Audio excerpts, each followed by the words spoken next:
Hey, everybody, welcome. Happy Wednesday, January 28th. A little bit after my desired starting time, almost noon here. In the snowy Baltics. Buenos dias, Felix. Hope everybody's doing very well in this wild first month of 2026. Do a little bit on silver today, and I hope my buddy Gio joins because he had spurred me to put a chart here together. Hola, somos. Thank you guys for tuning in. All right, 113 silver. It's got to get to 118 to break a record as far as the trend, right? Of course, it's breaking records in gross terms every day, in nominal gross terms. But you see there the 100th line. It looks like it's got to be about 118 to, in the modern era, close at a high. Prior high was here. Closing April 2011, 48 on 10. 10 was the trend at the time. Not this, but this black line you can see right there. So we're going to see. I'm going to come back to this chart a couple times. And if Gio joins as well, I want to hear his thoughts. But let's do a little rundown on gold silver. All right, this is gold silver ratio. I got a couple different ratios here. This is based on the data that I have, the multiple going all the way back to 1500. All right. So if you take whatever the price of gold was versus whatever the price of silver, this is the multiple. It's a fairly famous multiple in the gold mining space or silver mining space. See here in the early 1700s, Isaac Newton, master of the mint, set that ratio of 15 to 1. It's just what it was at the time. You can see it was even lower earlier, but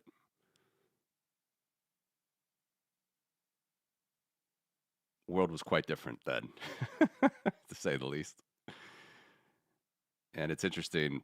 You can kind of see. I'm just picking random dates, right? I don't know for sure all these catalysts. California gold rush kind of kicked off, perhaps. Of course, I could have put the Latin American discoveries here, which theoretically would have depressed the price more, meaning a higher ratio. And then theoretically here, this would make gold go down if there was like so much gold brought to market, but whatever. And then, so anyway, a higher multiple here means gold is worth more relative to silver. The US went off gold here. Oh wait, sorry. No, that's the wrong. The US went off gold entirely. Sorry, the US went off its bimetallic standard. I should have this on the chart somewhere here. I think it's 1887, if I recall. So gold was favored in the United States more here. And this is also in the classical gold standard. So I should have a line here for that, which was really short period, basically like 20, 30 years when most central banks were sort of winning off silver and having gold. And then this is when Roosevelt revalued gold, devalued the dollar, revalued gold in favor of silver again. Bretton Woods is the end of all gold standards, really, in the world, except for, a few countries, Switzerland. Then we go till today. Dzień dobry, Bitcoin Polska. Hope you're doing well. So this is super, big picture chart. I'm not saying you can make any predictions here. As of year end, it was 60, which is not bad, right? Gold silver ratio. And right now it's like 50. So gold is only 50 times more valuable than silver. All right. But you see that that's not actually even a short-term high. So in 2011, it was higher when that peak happened for both gold and silver. In 2011, gold was still, or sorry, silver was pretty good here. Silver, the ratio was only 44.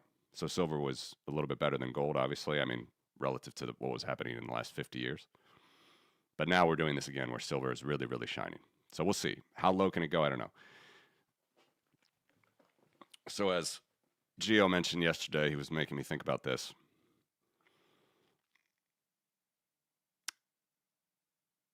If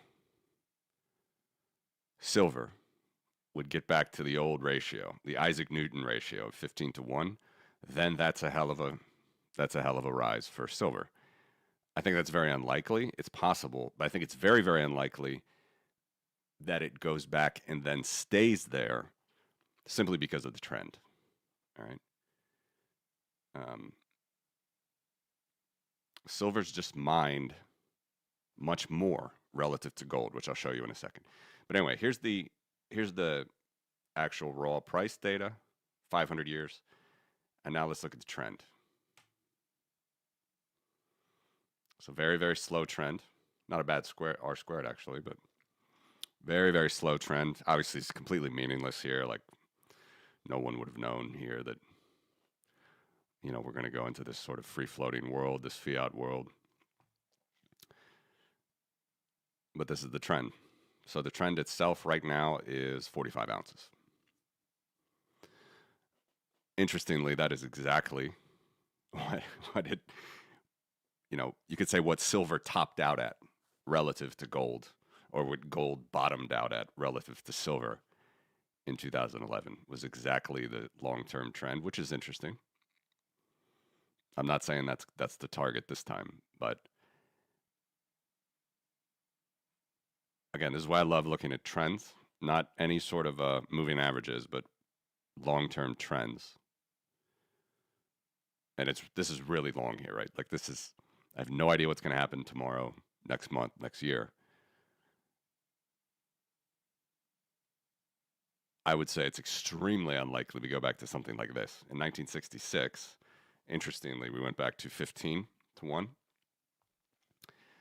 And in the US, this was the precise time that the US exited the silver market, which is pretty interesting. So the US government was selling silver, and yet this was the best silver had ever done relative to gold in 50 years.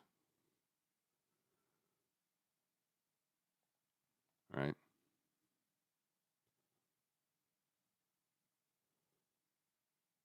So interestingly, right, twice, take this off. If you look back in the last 100 years, it hit that 15 to 1 twice. But notice it doesn't stay there. So like as a speculation, great. If you're riding the silver wave, congratulations.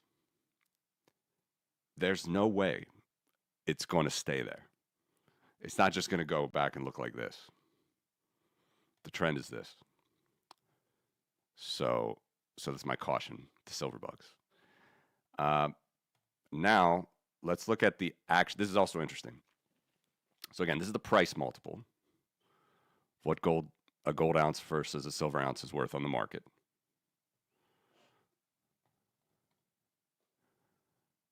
Yes, I agree. Fantastic opportunity, and I would say back to our gold, Bitcoin gold and Bitcoin silver charts. It's going to be very interesting to see how that plays out because Bitcoin might never be as cheap for them as it is right now. That's still my view here. But look, it's markets. I mean, it's not like this thing's going to zero. It's not like, unless we start mining asteroids, markets are still going to do what they do. It'd be a great speculation if in 2024 you sold your silver for gold at 90x. you're close to doubling already because it's now 50x. This is the end of the year. This is last month. Okay. All right. But here's the other reason why I'm convinced this won't, like, this is never going back to these levels. And it's right here. So this is, relatively speaking, let's even take this off to not confuse you. Relatively speaking, this is what you call the mining multiple. This is actually how much gold there is above ground versus silver. So gold here was being produced more relative to silver, 20 times, or sorry, silver was being produced at a multiple of 20 times that of gold here, all right? And now it's fallen, interestingly, since the California gold rush, where silver is now only about 9. The number is 72. I think I said 60. No, it's 62. I think I said 56. It's 62 billion ounces, something like that. Silver versus 7 billion ounces of gold.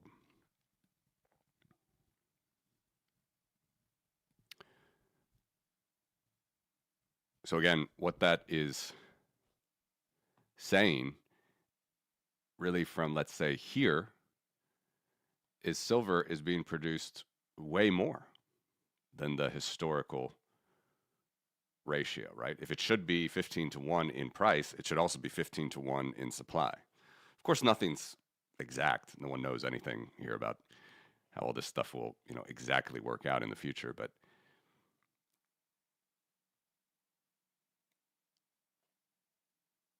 if you're going to have any chance of silver going back to 15 to 1, I would say this thing has to go back to 15 to 1. Follow that?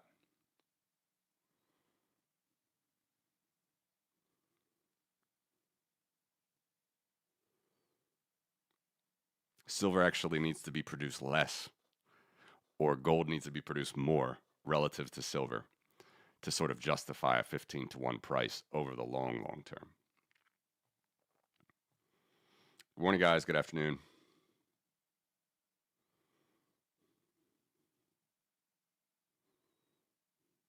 Yes, that's totally my view as well. And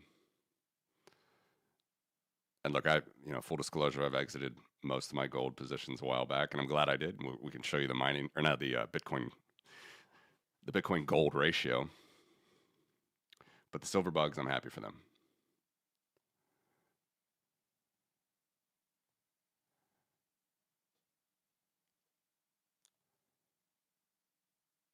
Yeah, it would be different still. That would be good to actually look at Bitcoin versus gold mining ratio. You'd have to put it into dollars to get a comparable.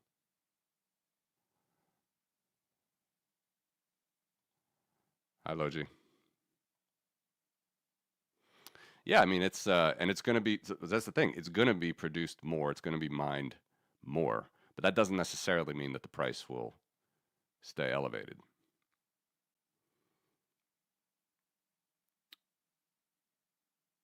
I always read, I'm sure you guys did as well, is the reason that silver has less of a desirable price, let's say, relative to gold, is simply because it's used too much in industry. Just has a different market dynamic. People don't want to hoard it as much as gold. And of course, it has all the chemical properties. Not all, but it has a lot of good chemical properties like gold, but not as good, as we know. So it's not as good of a store of value.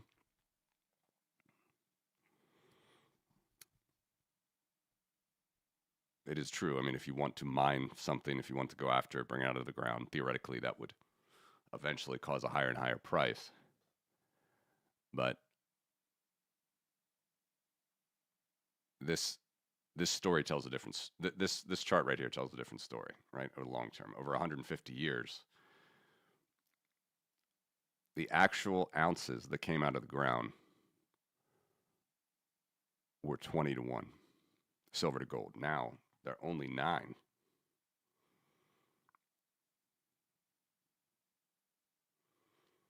So again, I'm just very simply, I'm saying that if you want, if someone thinks that the price multiple, which is this, is going to go back to 15 to 1, I would say that, well, then that means the ounce multiple, that is the mining multiple, needs to also go back to 15 to 1, like it was back here, like 17 to 1. You know, wasn't exact, you know, it's not exactly a 1 to 1 between these multiples, but you get the point. So look, anything can happen. We can absolutely go back to 15 to 1 price, 15 to 1 price, 19, there's 19 to 1. That was, where was it? Here. So 3 times in the last 100 years that happened. Right there, 1978, which is, you know, leading up to the bull in 1980, the top. 1966, which again is interesting because the U.S. government's selling silver at this point. In 1918. Where will silver top relative to gold, or gold bottom relative to silver? We'll see.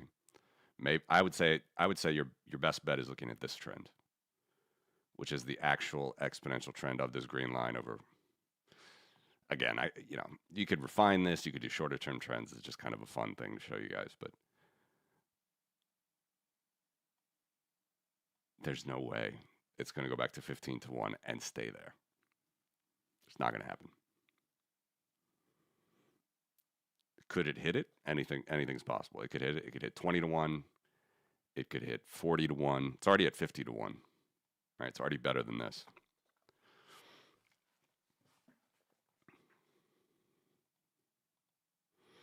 Good morning, Fred. What time is it there?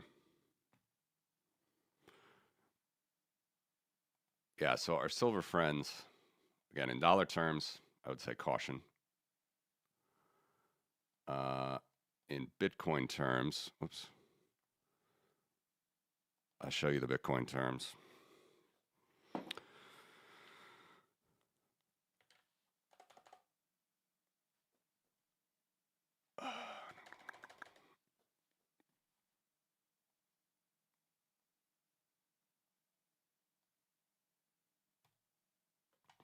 Or silver terms in relative to Bitcoin.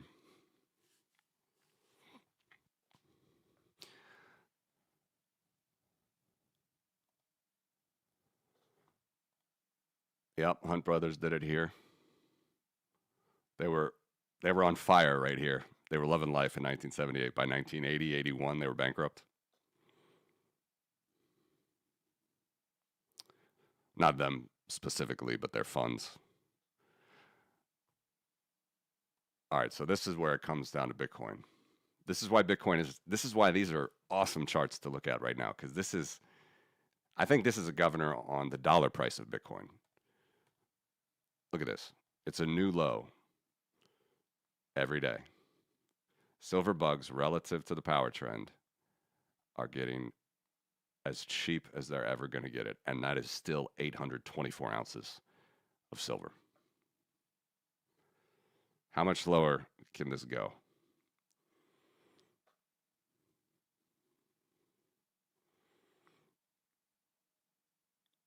Congrats. Well, let's say, there you go, 2023. I don't know where you did it.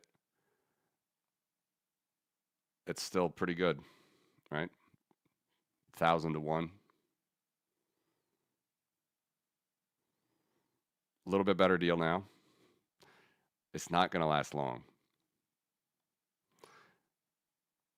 So the silver chart relative to Bitcoin, the gold chart relative to Bitcoin is going to be very fun to watch. No regrets, man. You would have had slightly more Bitcoin if you did that with gold, the gold trade, but still, it's totally fine.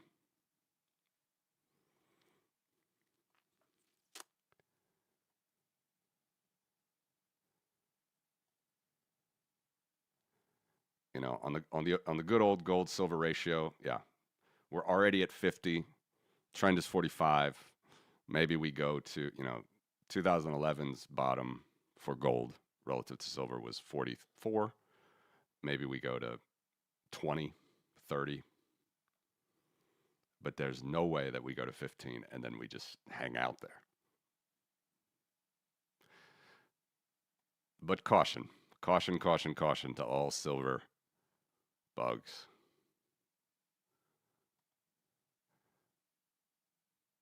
Specifically gold, this is the fun one.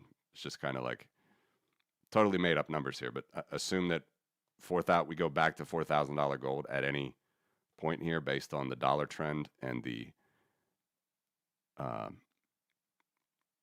sorry, not based on the dollar trend, based on the Bitcoin gold trend, presuming it's $4,000 gold. Anytime we go back to the actual gold trend, which you see here, we're 70% discounted. There's a lot of numbers here. Let me show you. All right, so the trend is 65 ounces. We're currently at 17 ounces.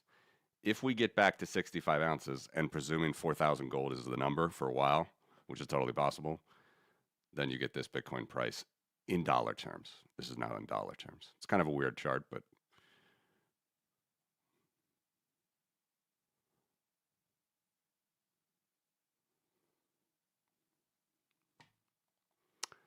yeah, this is my thinking. Super exciting, but these things just don't last. I mean, this is what I thought we'd be doing with Bitcoin, right? Counting the days, the months above the 9. So in 2011, it was July 2010 to April 2011. It's a monthly chart, so it took a year actually. But for the mega top, you're talking a couple months. Very rare that it hits it again. And then down for 2 more years.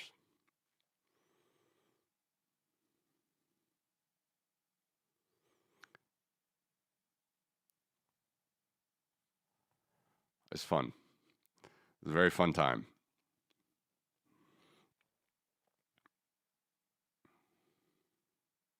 I could do more analysis on this, like shorter term gold silver ratios and stuff, but I think it's just kind of fun to look at the like incredibly long term. And I don't care what you tell me about data centers using silver. It's not, this is not coming back.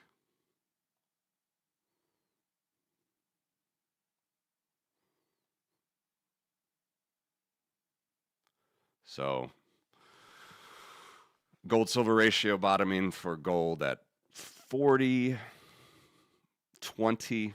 20 seems like a max. Maybe here it hit 40 a couple times. I mean, these are just, obviously this is such a low frequency chart. I'm not, this is obviously not trading advice, but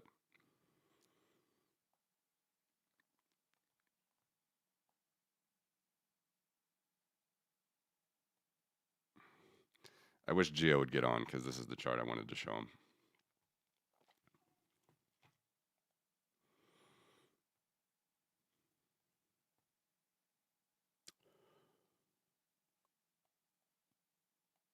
All this makes me super bullish for this.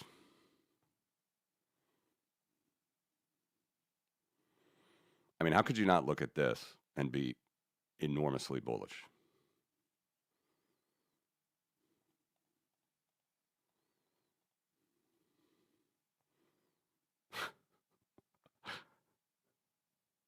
A 96% R squared power curve, extremely weak over the last 3 years, and now at the lowest it's ever been relative to the trend. 823 ounces of silver. Sorry.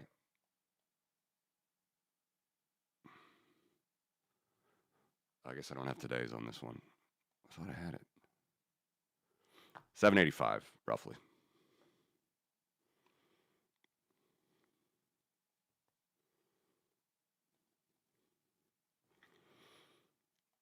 Yeah, I think we're all bullish Bitcoiners here, but if there's any silver bugs that find their way onto the stream.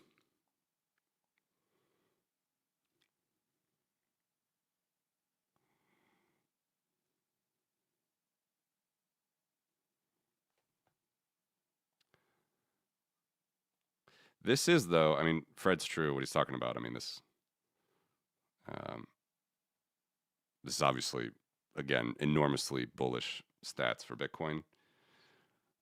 But it must be said, this is more.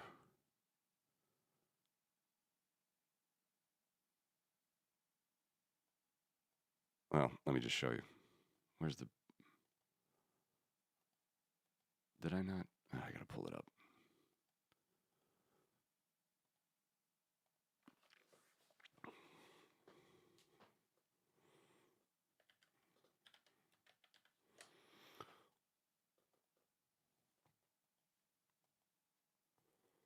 One second.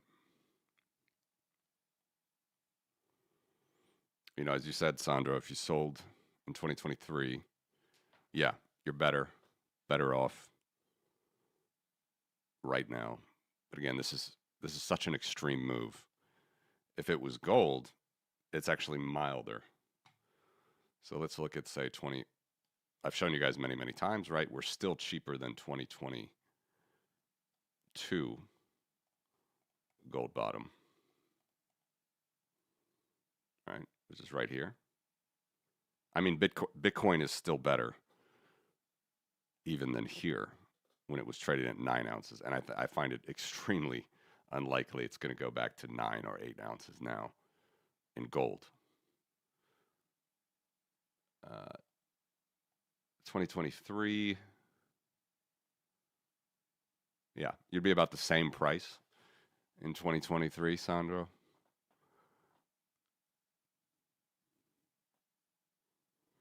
Maybe early 2023, you would have gotten a slightly better deal even. That is selling gold and going into Bitcoin. So from that perspective, silver is I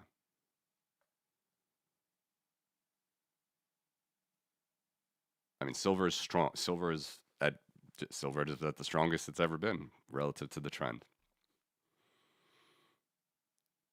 This is going to be wild when it unwinds. I showed you guys this the other day. Or no, maybe I didn't, but I did Marty's show yesterday, and I made the old world production revenue for all, well, not for all, but for a lot of the commodities.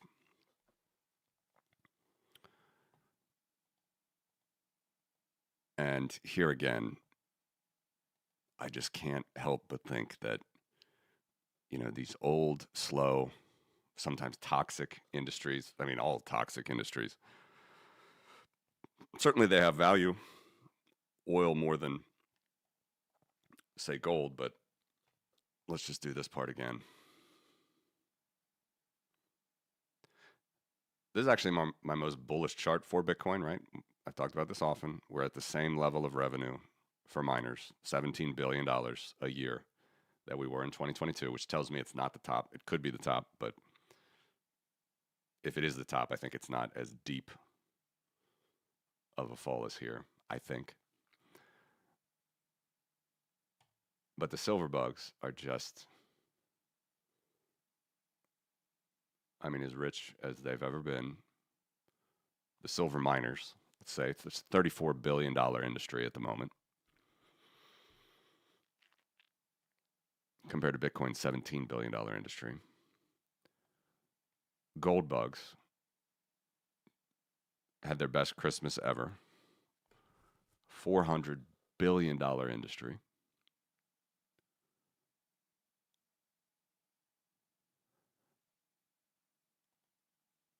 But then, of course, oil is a way more dominant industry at trillions of dollars a year in revenue.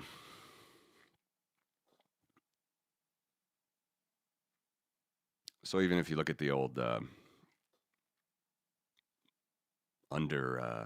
underdeveloped or sort of misloved, unloved markets, Bitcoin is clearly in the lead here, and we all know that it has way more opportunity to grow than heavy and slow silver and gold. Although again, I'm like you guys, I'm happy for if you got your gains.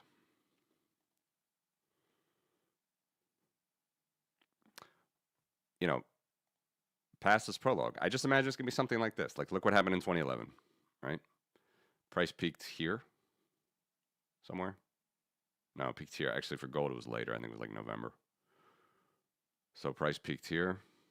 Then you are sort of gold and silver miners are planning at crazy prices, and then whoop, you lost your revenue. Still not a disaster, but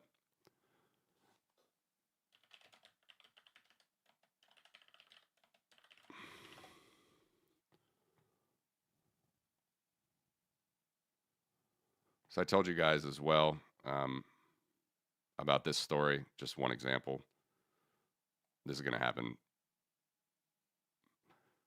an insane amount of times.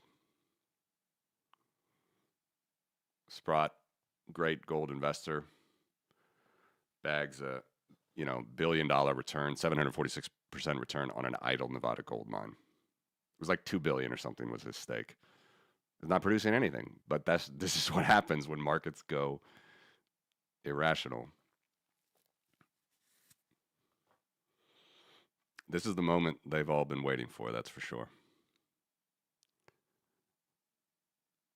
It's just inevitable.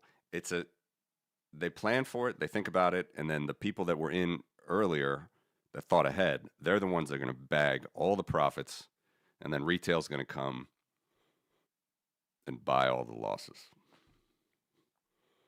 It's just inevitable.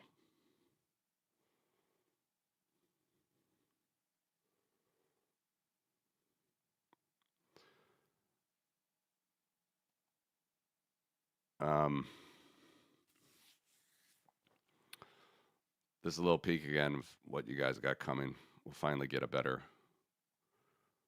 It's stupid. I'm still fixing things here. I got the old scientific scale here, but this will be my improved charts, which you guys will have access to as well.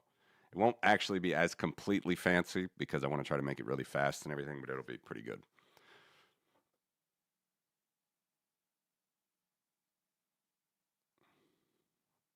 So world-based money is already, I'm taking this really slow too. So this is still third quarter, 26.2 trillion. Even though the US and Europe are starting to go up just a little bit, this will be slightly higher in the fourth quarter. But look, the money supply can fall and Bitcoin can go up. So it's not a completely predictable metric. But it is true that if the money supply really booms, like it did in 2021, both for the Federal Reserve and worldwide, then the price can boom. Doesn't have to, but it can.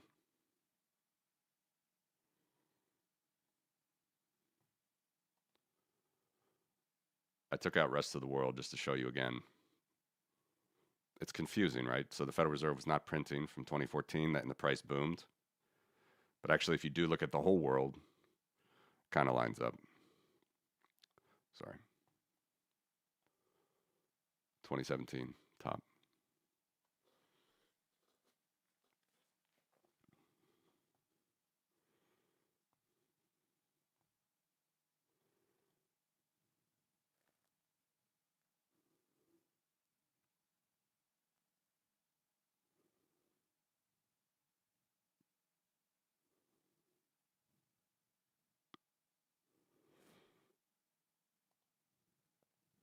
Gold mine, right?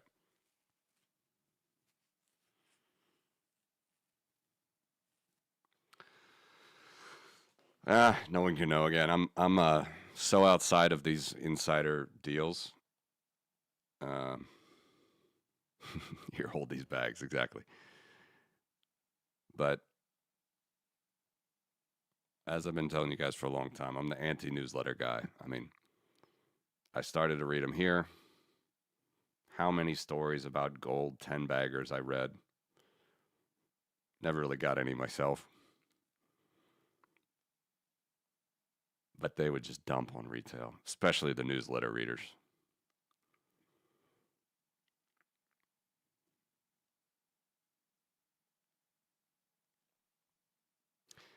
And I don't think we're, you know, you guys tell me, but I don't think we're even close to being there in the Bitcoin world, right? Sorry, this is in scientific here, but you can see the price in the tooltip.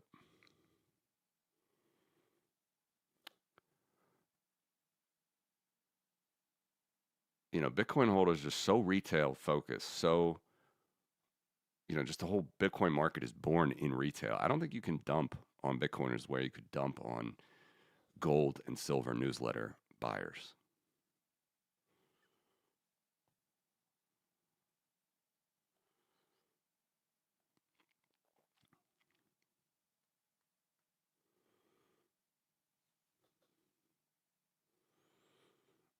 It's lower than that, Stuart.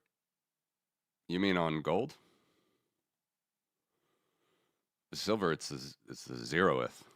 It's the 0.001 percentile. I mean, it's the lowest point ever. Gold, you're right, is not that low. Where's gold? But it's below the 10th. I don't know what it is. Eighth percentile, something like that.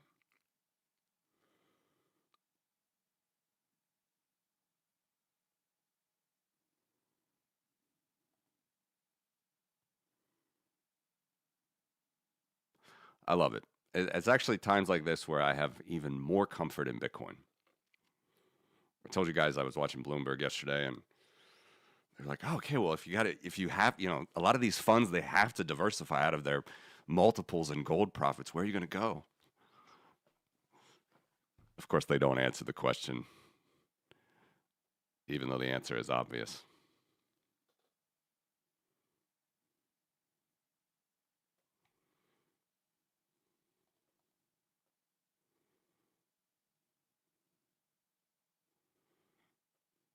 Yeah.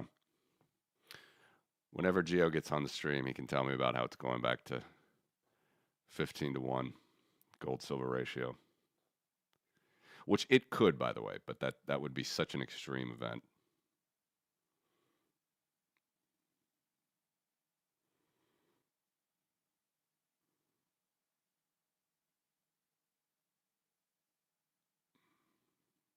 These are December numbers. So I don't know.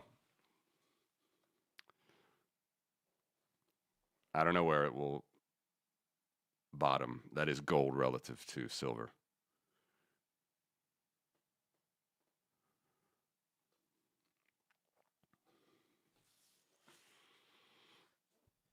Yeah.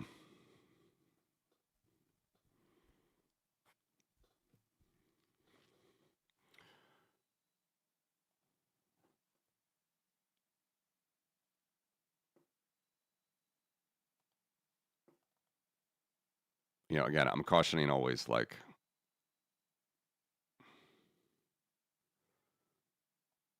we never know.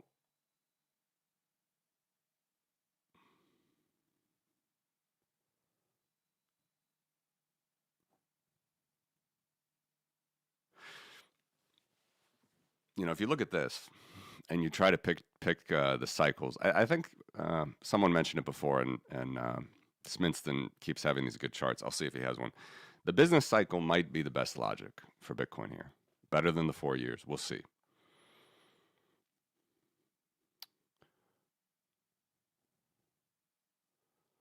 Because again, you have a worldwide, you have a discrepancy here. Bitcoin's going up, money supply is going down. actually does line up worldwide here, but it doesn't for the dollar, which I keep saying is kind of important. And here you can say it lined up, but it's too early anyway. You know, no one was taking note of a 100 million market cap, except us. But the business cycle logic applied to Bitcoin, I'll probably need to get more charts for that.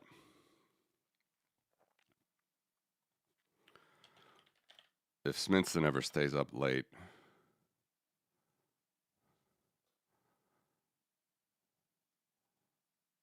hold on.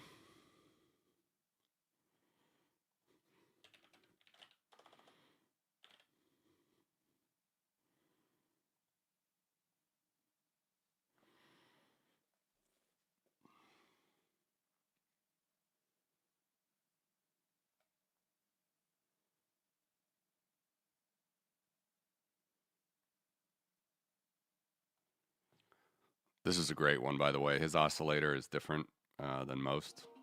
Whoops, it's got some music there.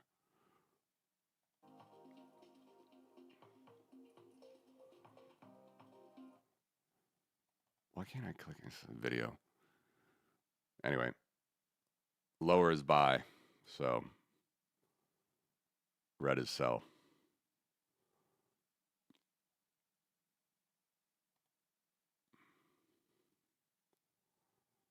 And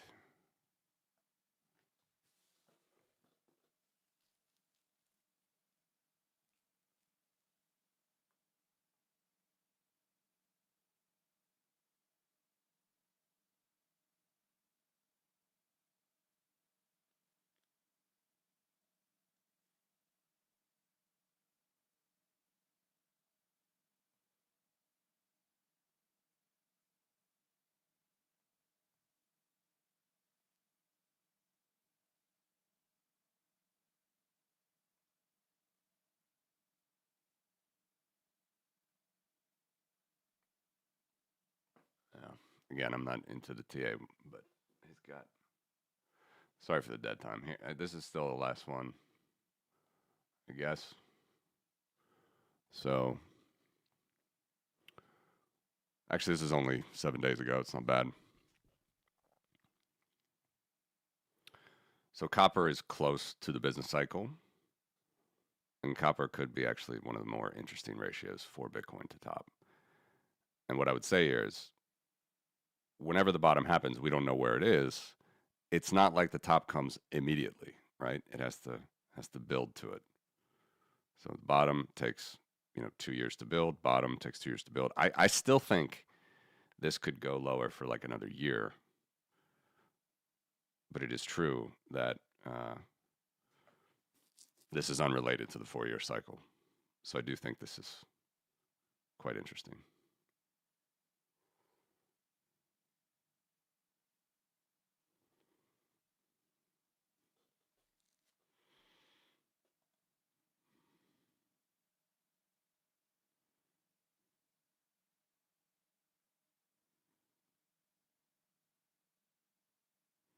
Yeah.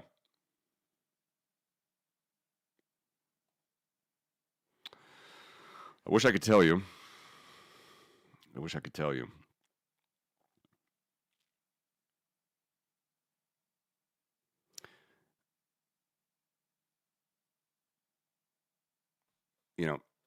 This might be the best chart to show all cycles at the same, the same trajectory. And they take,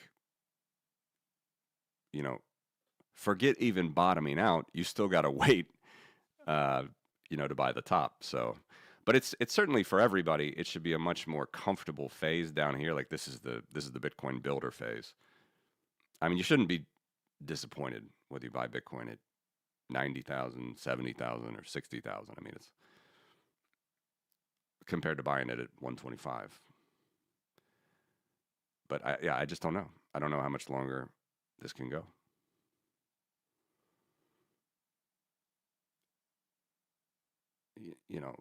It's nice to draw the orange line here, but that's only with like pure 2020 hindsight. And we see, okay, now we're fully out of this bottom here, fully out of that bottom there. Like even here, you can see it went like sort of bottomed out, then went probably sideways for another year or half a year, 9 months. Was this the bottom here at the end of 2025? I don't know.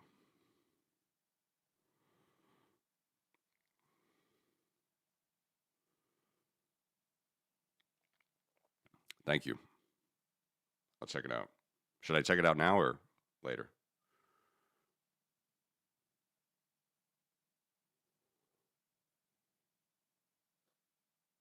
When do you think it tops?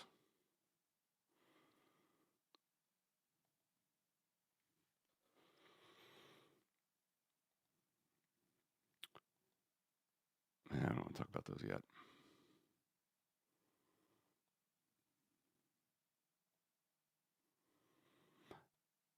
My big question is how much longer are we going to give the gold and silver bugs at these prices?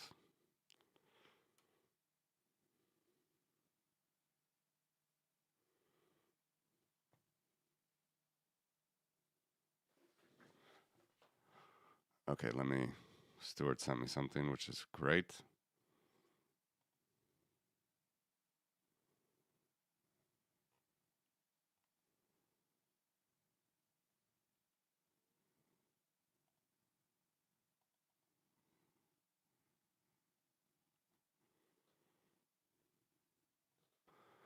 Sorry for the dead time. Why can't I? Did you send me in Twitter? Or email?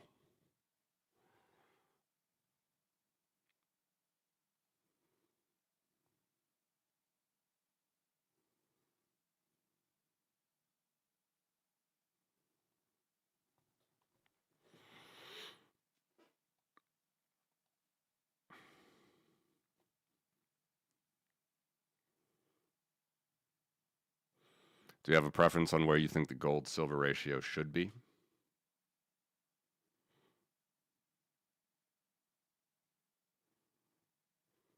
They can manipulate in the short term. In the long term,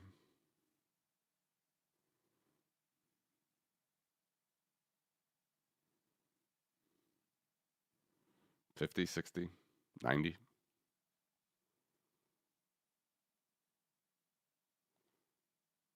Okay, thanks. I'll check it. It's either 15 to 1. So you think this green area is going to go back down to this level and stay there, or just touch it? Like it's going to go back here and just hang out?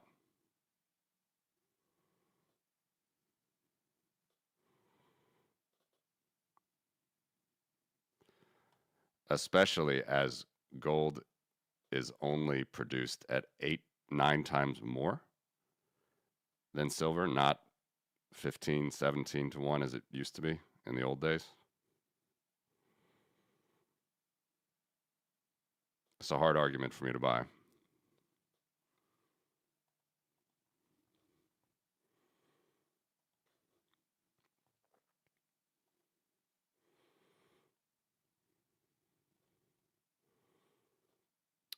Let me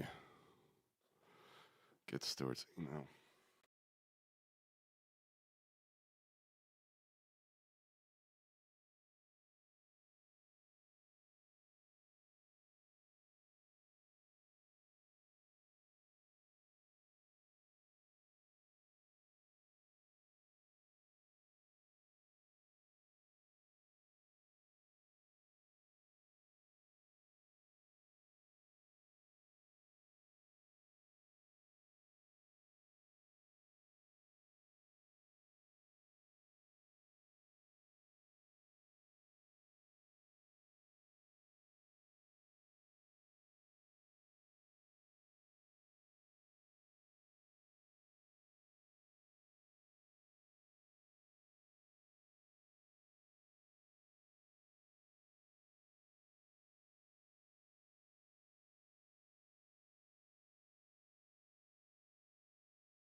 Sorry, guys. Can you hear me now? All right, just reading your Stuart. By the way, if you want to, I see her on YouTube, but if you want to send to me on Twitter,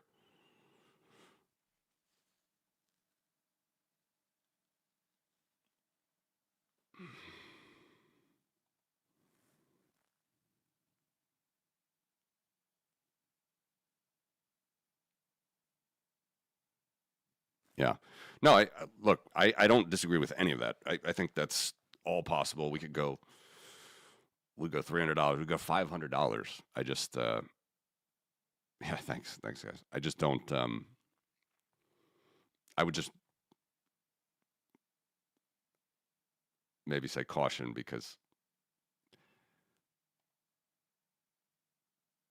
I started out the show saying this. You might have not seen it, but look. I mean, back to the old 15-to-1 ratio. It hit once in 1918. It did in 1966, oddly, when the U.S. sold their silver. And then this one's pretty close at 19.7 when just before the Hunt brothers lost their market position.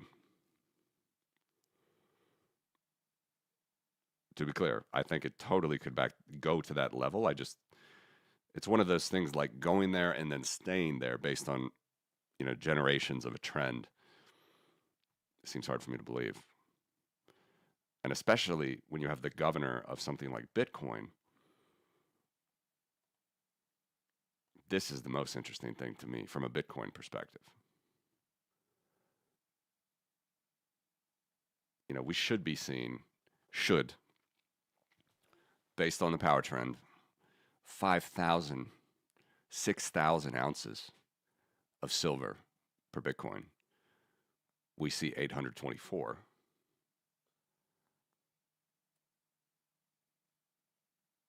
There are bulls and bears in any market. I think people are going to start to see that holds silver. There's kind of a new asset class that didn't exist in any of those prior generations that you mentioned. So I just think it's very interesting. I do not disagree. We could go to $500 silver. It could be wild. If that happens, you can catch me here every day looking at the Bitcoin price in terms of silver. If you're on Twitter, Stuart, you can send it over. I'm sorry for the delay, but I did not get even in my spam. If you just sent it.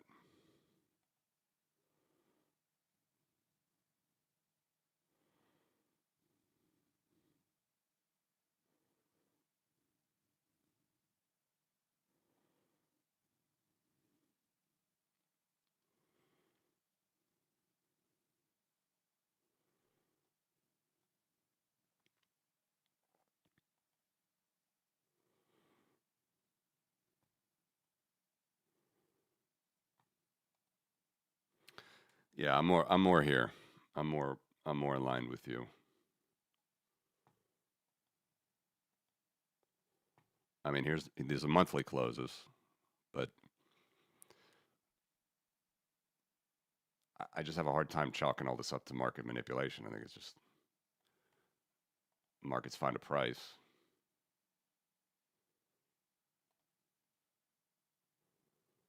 It happened 3 times basically where we get to 5x the exponential trend.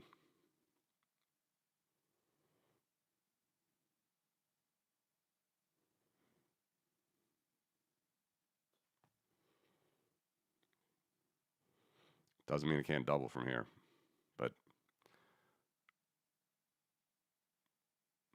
that 1980 gold price, this is silver, but they both topped, I think, in January 1980. The 1980 gold price was literally 2 seconds. I think it was, one bid was hit, or one ask was hit, right? And then it was down for 20 years.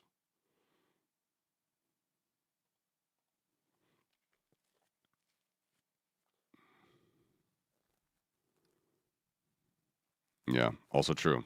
Very good point. Look, good for you for being in all of them. You get some nice Get your volatility smoothed out there.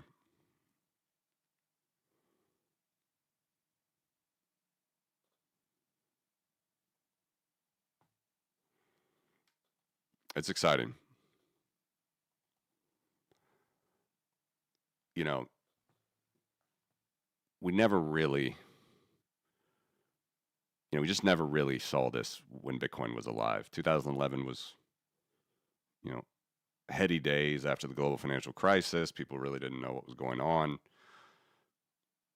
A lot of people were predicting 15 to 1 gold to silver there too. Which, by the way, where did it go? I already forgot. It went to 44, at least on the month. Maybe it went lower on the day, but on the month it went to 44, 45 ounces, silver ounces to gold. So what I'm very curious is how, Bitcoin reacts to such a sound money surge.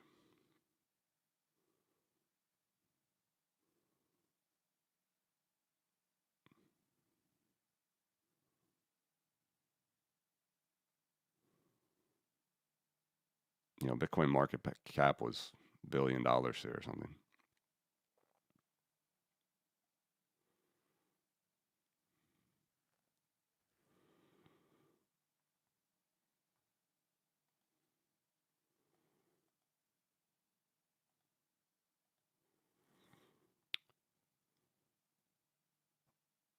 I need to get more charts like this, though. This is pretty good, I'd say. I know I sound wishy-washy on the 4-year cycle being over or not, but I guess this is the best I've seen as far as Bitcoin cycles. What sort of matches up is something like the PMI or copper. So far looks the best.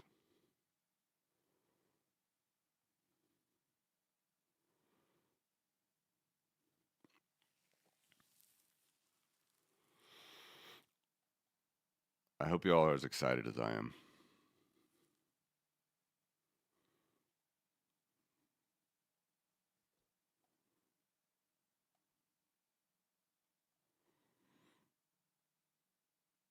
And back to the fun one. Again, this is just, I know this is extreme. It's a weird looking chart, but right, this is a gold ounce chart here. Sorry, let me take this one off. Gold ounce and the gold ounce trend. We're at should be at 65. We're at, wait, we're at 18, should be at 65 on the trend. And if we keep $4,000 an ounce, which I know is already outdated, it should be 5,000. You're still looking at $220,000 Bitcoin, something like that.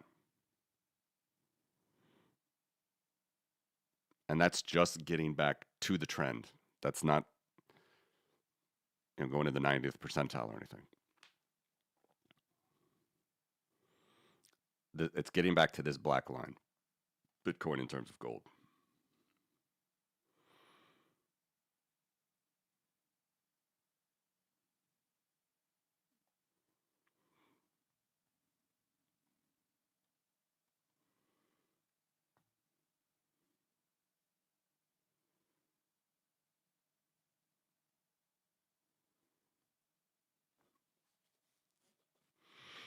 Yeah, silver's been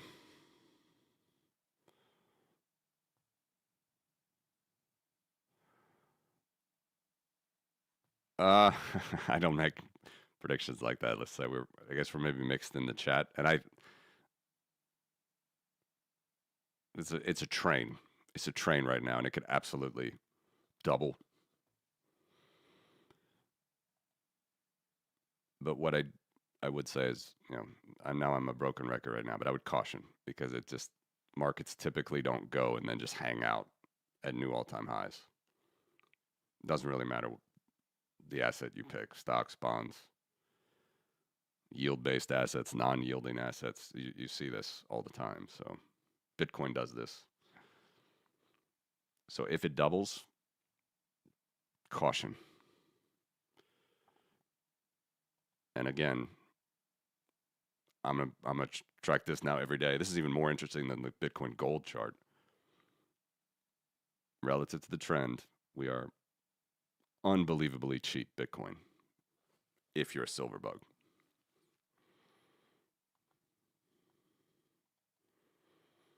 Yeah. I need to update that. Put it to 5,000, 6,000.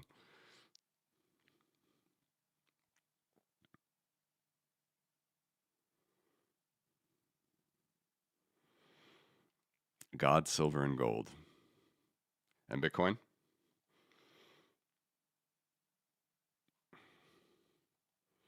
Well, this is why I try to show it in terms of the gold precedent, right?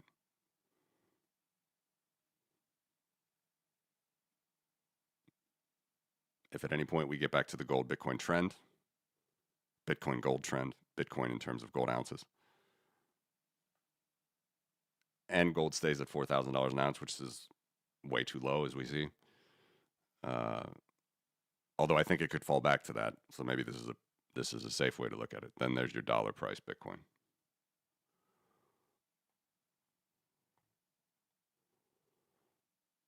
Yeah.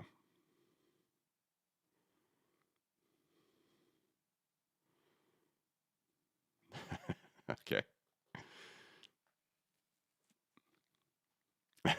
Yes.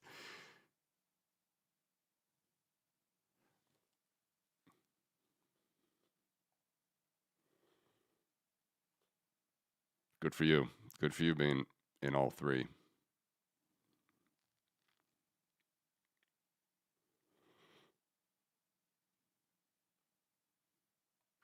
Your target is 118. That you only have to close. It's probably even over that right now.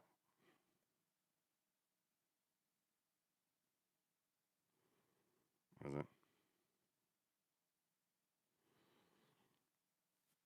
God, where's my one? Yeah, it's 113. Your target in 3 days is 118. Then you'll have a, as far as I'm concerned, uh, trend beating high of 2011, which is 5x its long-term exponential trend. Never would have closed that high.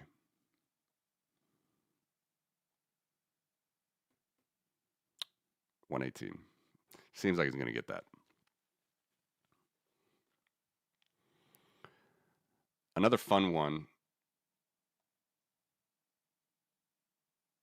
Oh, okay, Stuart, I'll check it. Thank you. A lot of people have been asking. We're going to open it up for people to do cool stuff and see a lot of. This is sort of my new chart. It's being built out at the moment, but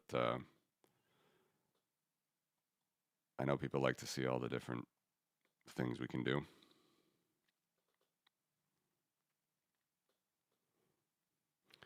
This is base money, free world versus unfree world. This doesn't really show the global south, but it shows basically China versus everybody else. Russia and Iran are also in there, but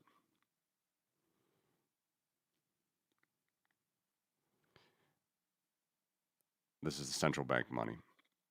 China topped out at 31% just before the GFC, and now they're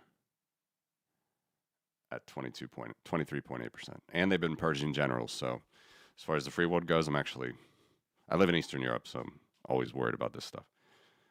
Let me check, Stuart. No worries. If we don't get it today, I can show it tomorrow.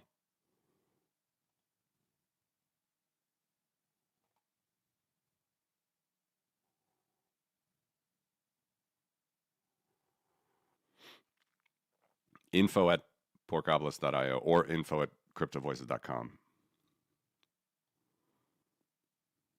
info@cryptovoices.com, info@porkopolis.io. While we're on the topic of the trends, for the Bitcoiners. I didn't have time to talk to Marty about this yesterday, but this is one where, again, I think we can get some comfort in where we are.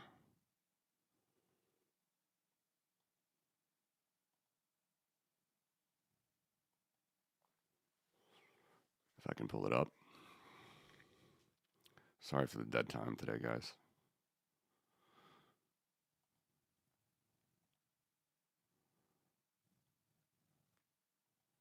Come on.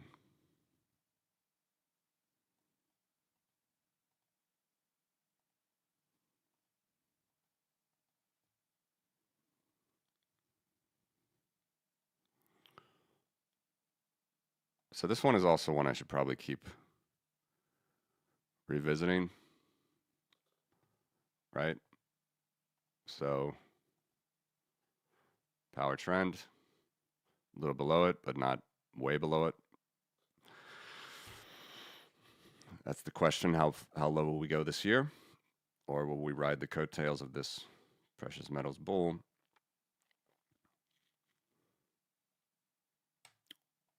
This line will show how quickly the power trend goes before the period before. So right now we're growing at $118 a day.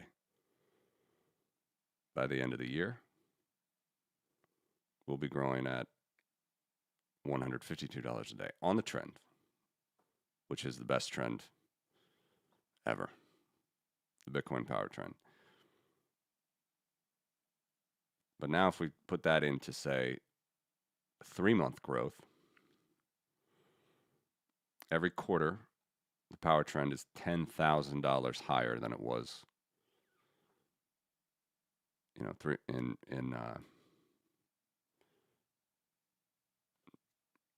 end of October. $10,000 higher. Get to the end of the year, be quarterly growth at 13,000, and then the big one, let's just look at yearly growth. Let's take all the rest off. Right now we're growing at $37,000 a year. That's versus January 2025. That's the number. And if you get to December 2026, it's going to be a $50,000 trend line.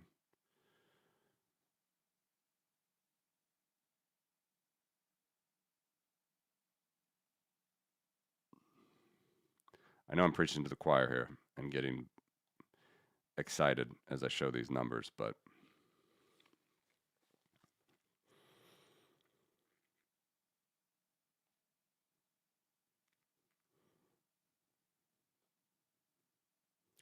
as good as gold is, it doesn't have that trend, right? I should do this chart with gold, actually. It would be interesting on the percentiles, but, you know.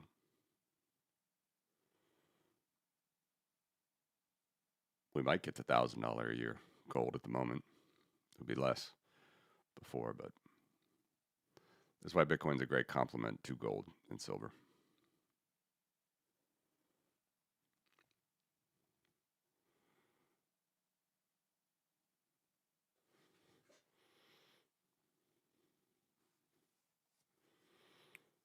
Got it.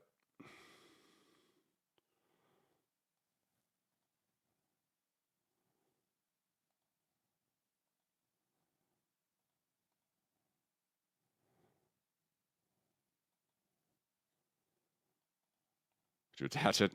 Sorry.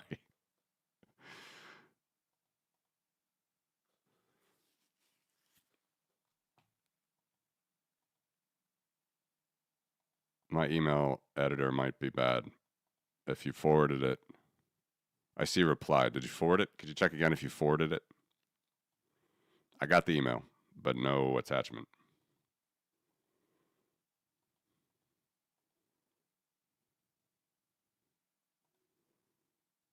I don't see an attachment.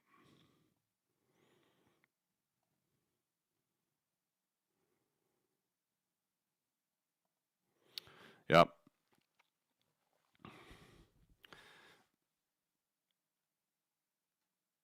But this is the beautiful thing, right? It's all very sustainable.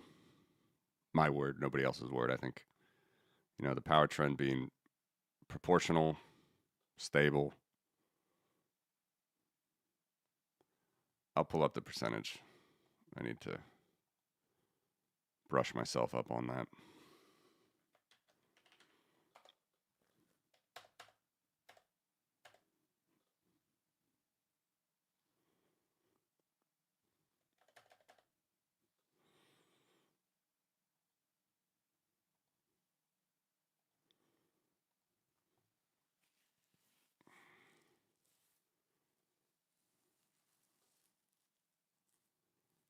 Yeah. And they've done it so many times too, right? Like how many times have they declared it illegal? Wasn't the first.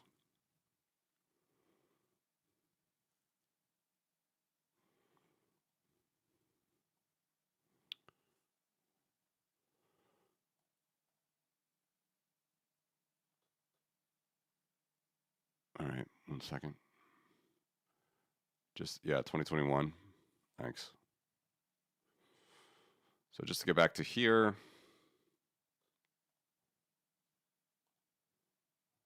Gosh darn it. Why is that?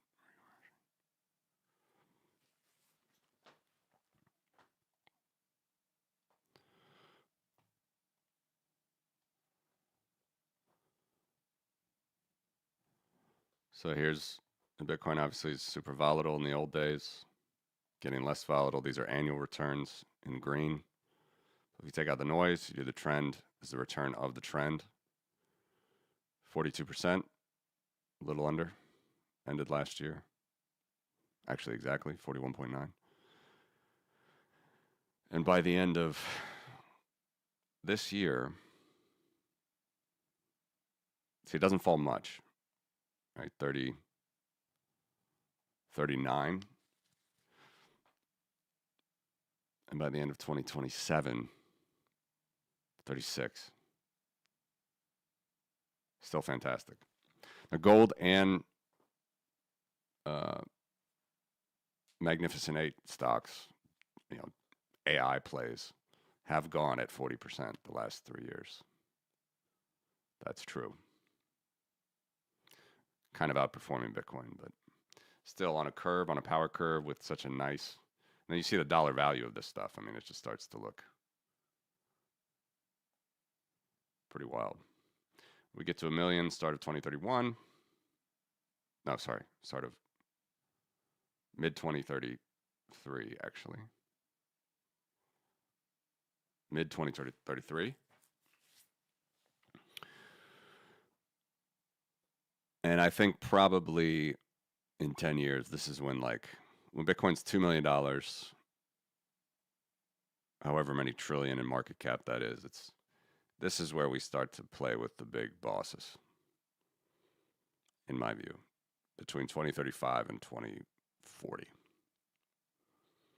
between $2 and $4 million Bitcoin.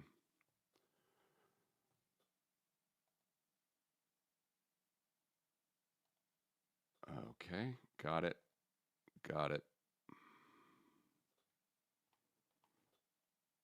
I see the HTML.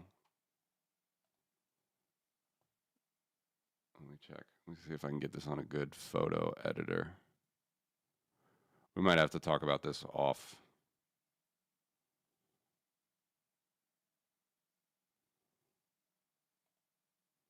stream.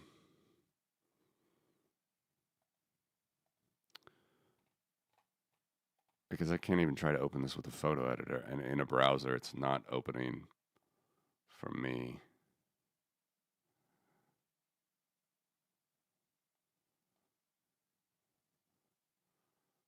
Oh no, here it is. It is. Sorry, it is. Very cool. This is the full. All right. You want me to put it on, Stuart? Love this. Did you make this with?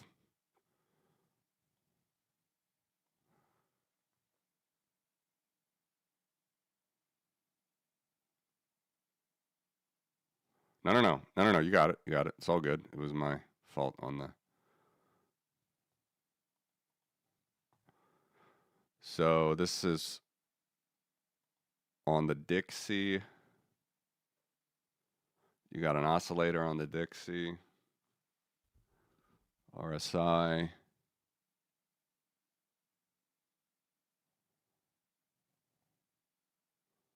Reds are Dixie strong. Green, no. Yeah, greens are Dixie weak. Reds are Dixie strong.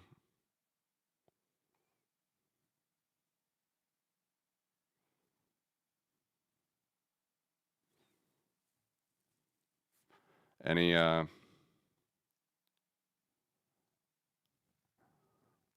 anything else to advise on this? It's a good percentage. 60% is an excellent percentage. Ah, that's bearish line, bullish line, 70. Even better. Very cool. And you can change it. Yeah, you can change the parameters. You tell me, man. Any what do you want to say? 180-day EMA on the Dixie.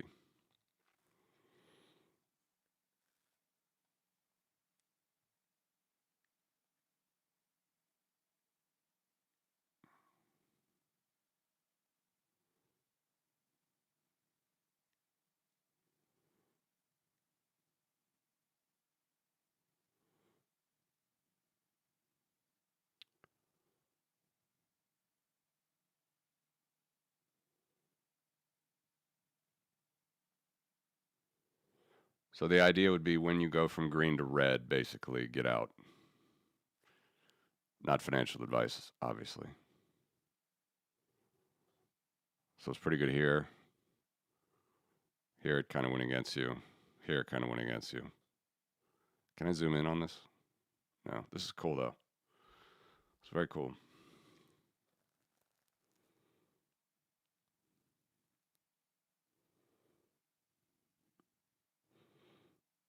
And this is a rough one, right? Obviously, you missed some gains here if you got out. This is good. See, these are the hard ones, right? People thought we could have puked more here. I was on a plane from Europe to America on this day. It was funny.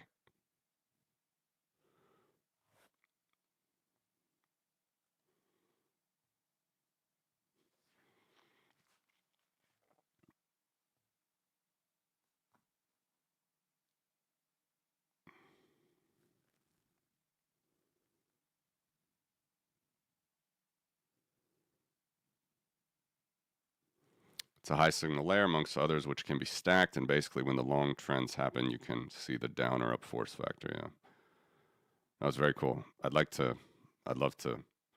try to implement this as well. Because the Dixie, of course, is a nice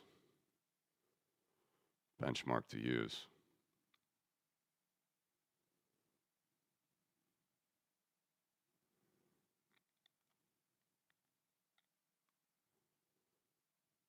So basically, if you followed it, what do you mean here when you say bullish aligned? Just BTC goes up when this green goes up.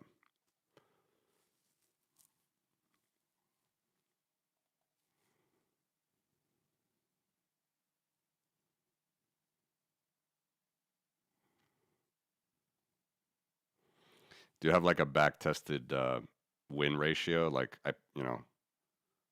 am I seeing that here? If you say if you exit here, enter here,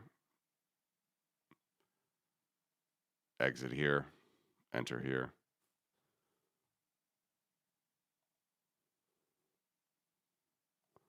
No problem.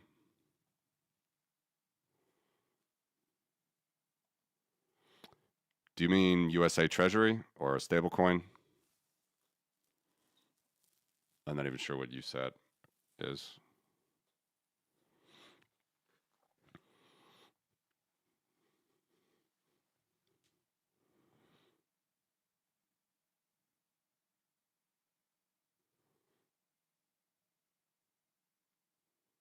I'll come back to you on the Treasury.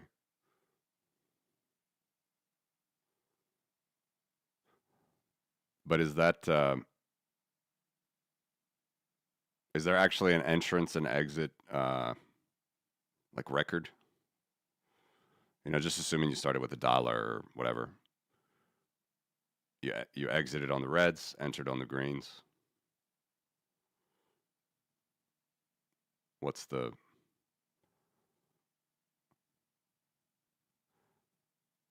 That would be cool to see actually. Just entrance, exit, and then we can compare that to, say, the compound growth of the power curve.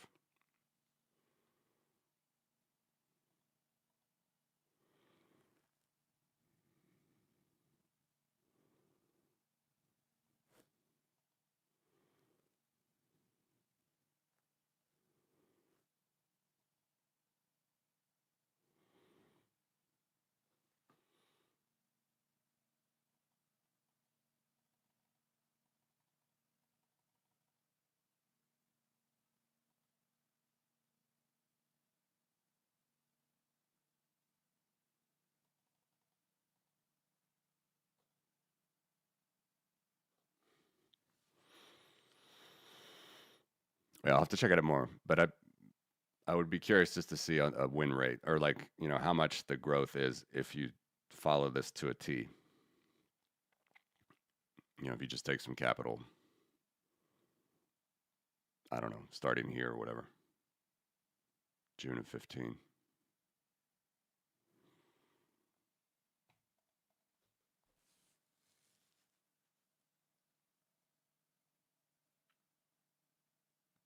I see. Yeah, no, totally. Totally. Because everybody wants to know.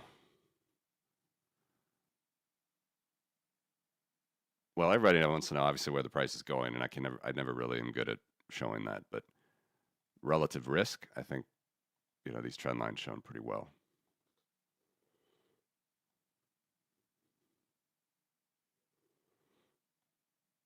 You know, we're pretty much at trading at the median right now. 55% of the time, Bitcoin's been better than this relative to the trend. 45% of the time, it's been worse than this. But of course, everybody wants to know the next 3 months, 6 months. It's a much harder game, isn't it?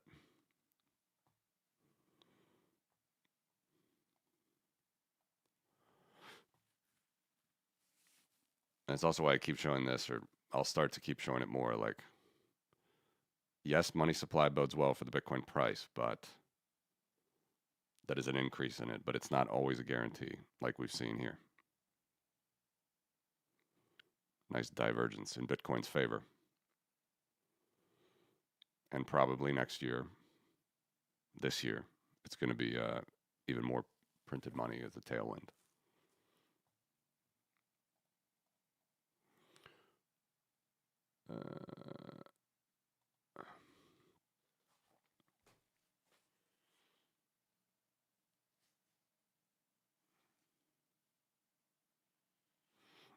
Nice. Yeah, whatever you come up with, I would love to play around with it.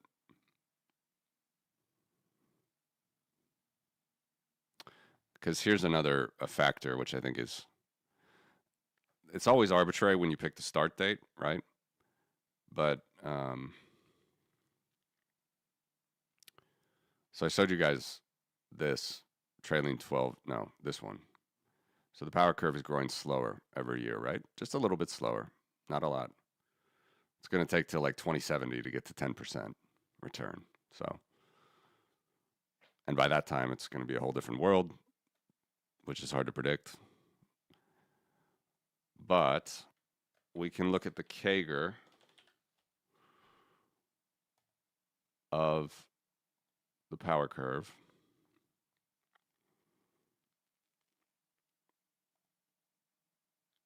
And this is a slightly different chart, right? So this would tell you, this would be interesting to look to compare to yours, Stuart, but like, you know, obviously Bitcoin's volatile.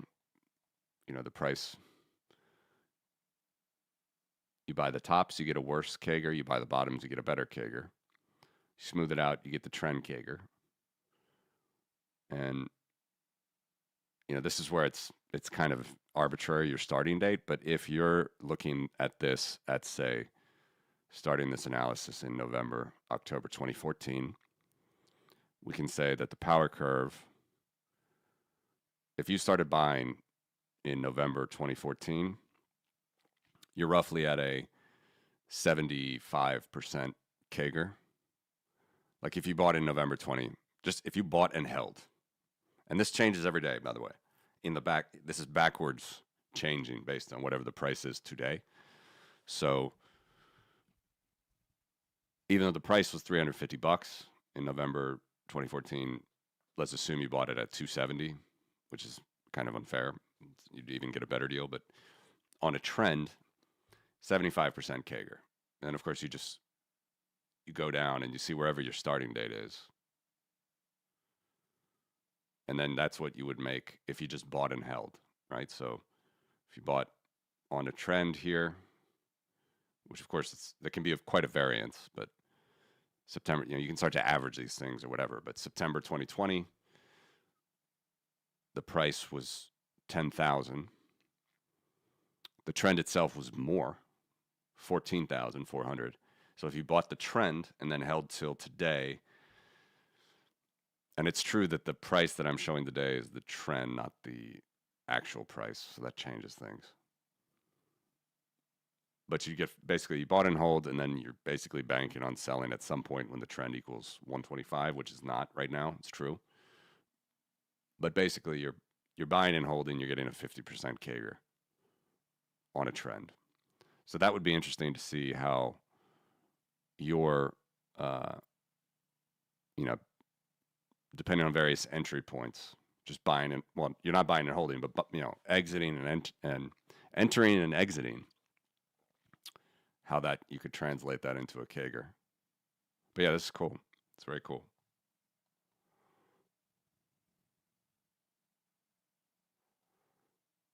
Yep. No, thank you, man. Let's definitely keep chatting about it.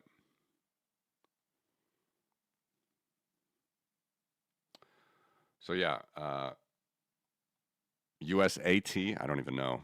Is it a new one? This is a new Trump coin.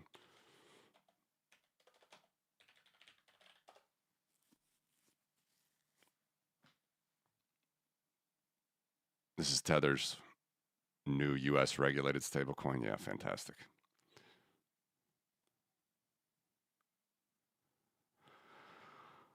Well, just like everything in the regulated Wall Street world, Wall Street has opened the kimono up for Tether. The New York Fed has opened up the kimono for Tether.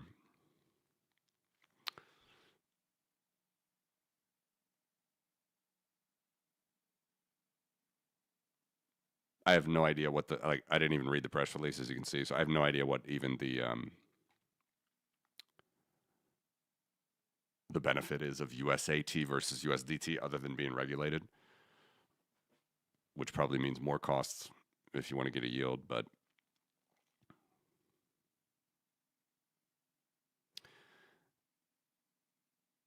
look, you go back to a chart like this. All right, this is fiat shitcoin. This is fiat shitcoin supremacy. That's what this is. Yes, I could put more in. I could put India. I could put Indonesia. I have all those monetary bases, but this is what I like about this software is I can isolate it a little bit more. And so,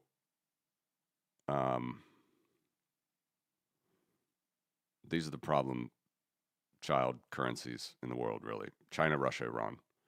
No one would want to hold Russian ruble or Iranian real, but Chinese yuan, maybe. They hold more gold or whatever. The dollar is not going anywhere for a while. Whether it's, innovations like a regulated stablecoin, whether they start backing Bitcoin, whether the Federal Reserve, Trump forces the Federal Reserve to buy Bitcoin, whatever it might be, you see the percentage there of the dollar just versus all these currencies since 1980. This is a little bit skewed in the 1980s because I'm not showing the Soviet Union, which was a shit hole anyway. But, you know, the worst the dollar ever got was just before the global financial crisis. Dollar got to only 15% of the pie. The Chinese yuan was 31% of the pie. Now, Chinese yuan is still right there, but it's still like a totalitarian state, and it's huge just because China's huge. They hold a lot of foreign treasuries, which stablecoins are also going to hold treasuries.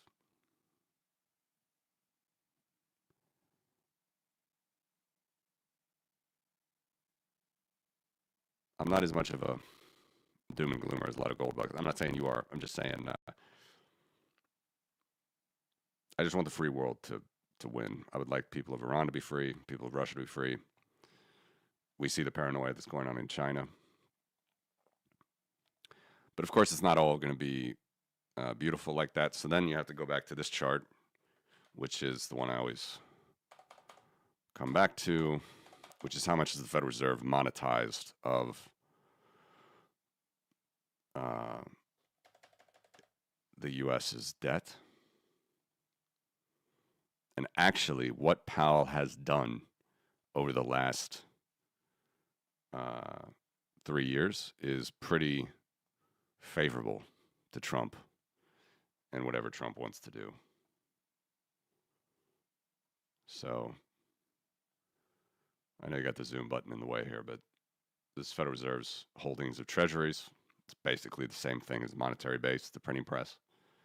It's just the asset side. And it used to be that they held 30% of U.S. debt. Now they only hold 16%. So there is room in the bazooka to print more. Even though U.S. debt nominally is an all-time high, everybody in the world has too much debt, yada, yada, yada.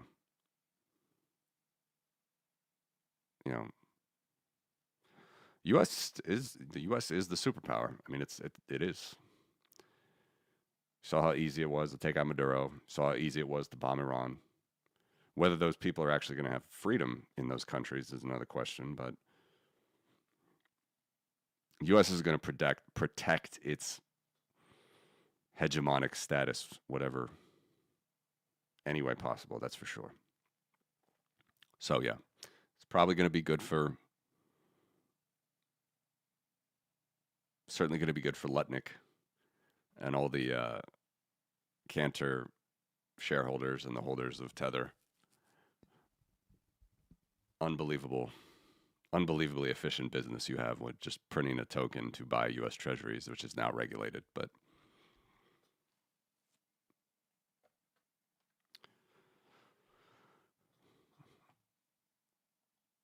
it's all going to take a long time. Here's another thing I can show you. Oh, sorry, Stuart, I might have missed. Did I miss? No.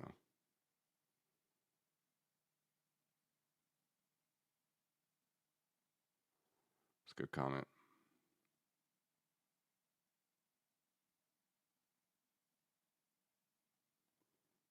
Yeah.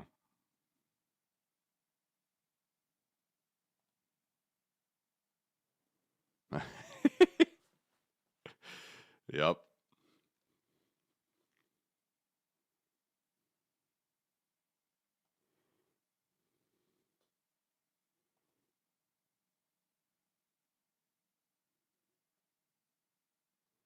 No, it is insane.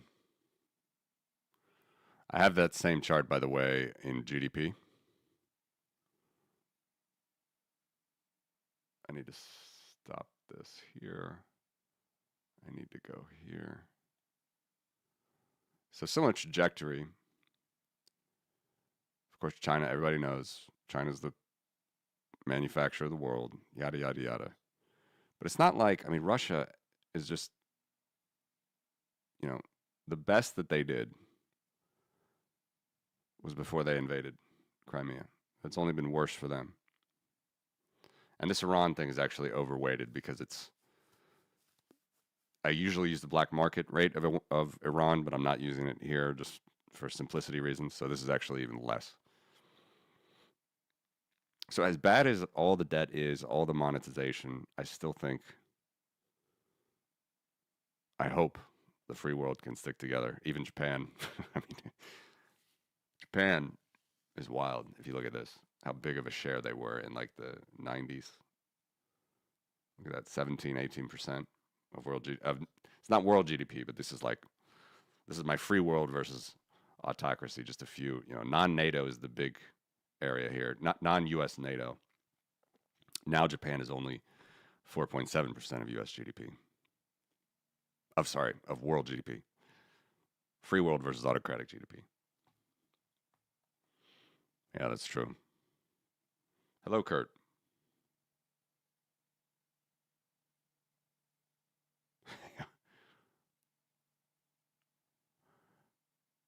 That's why it's going to be exciting.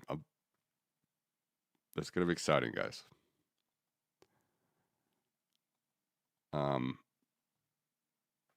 But I just want to show you based on this discussion.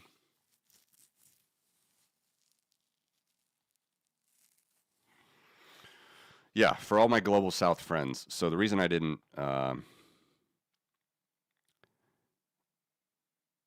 this is a very Atlanticist chart. All right, it's northern hemisphere. It's actually it's cherry picked. I put Australia in there too, but just because they're so sort of close to China adversarially. But these are like some of the biggest economies that are free versus basically China, Russia, Iran. I don't view Brazil as adversarial or India as adversarial as these countries. But yeah,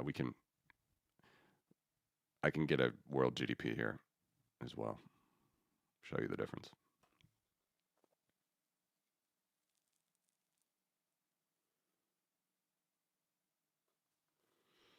Hmm.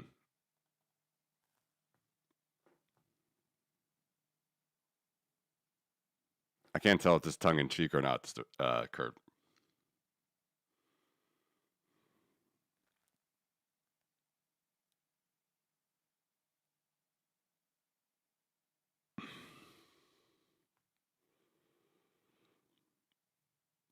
I'll get this chart as far as national defense spending per country. I have that too. I just got to get this set up.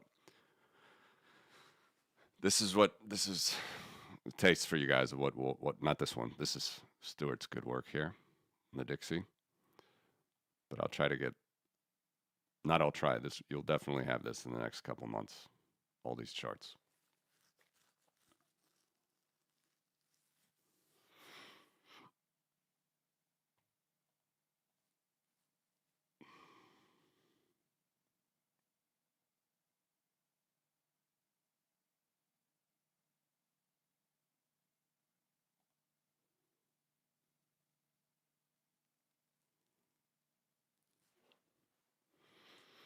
Yeah. Although it's funny. I mean, Russia had to sell a lot of its gold, rightly so.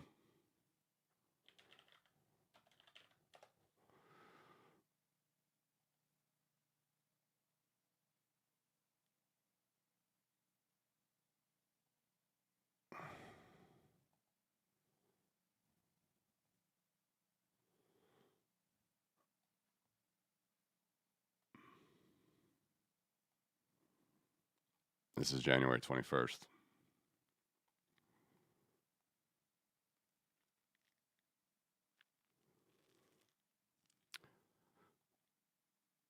And back to Kurt's question, whether I'm not sure if it's tongue in cheek or not. I mean, look, we all know they have the guns. They're not going to give up the power. But I do think, in my more jaded streams, right? I think the United States is much more of a status quo player than it is like a true fighting for freedom player. In 1991, when and I say we as in my people, my countrymen, were fighting against the Soviet Union, which is a fight that started in 1989. Of course, the people in the free world were fighting for that much longer. But I've said this before, but George Bush Sr. asked the Baltic leaders to go on pause.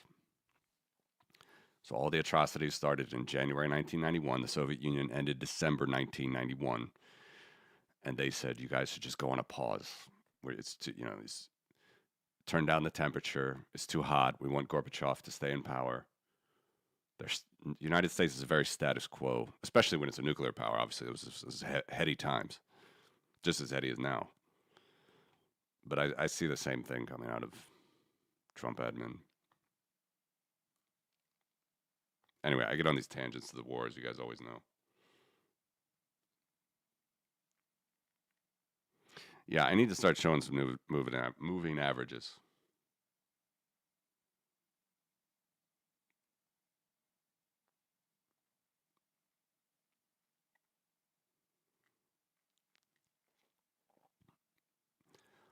All I can say is Ukrainians are going to be a force in the next 50 years. They have the biggest army in Europe, the 1 million strong army, holding off the supposedly second greatest army in the world. Everything's going to be changing for Europe, for China. And then we got this madness. Silverbugs getting cheap Bitcoin. There's no stopping this train for now, that's for sure. This is a falling knife. All I can say is caution to the silverbugs.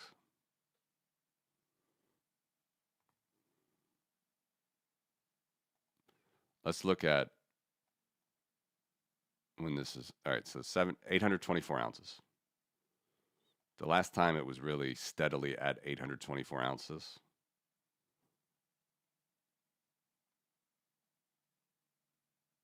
$2020.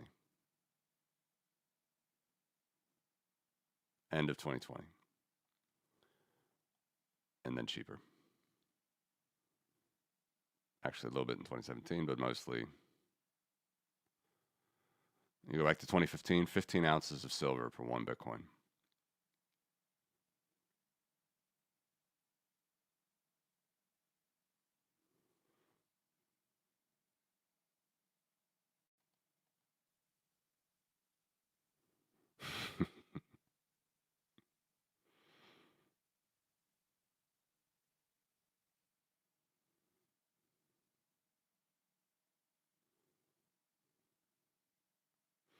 We got lots of opinions on the manipulation of silver here in this chat right now.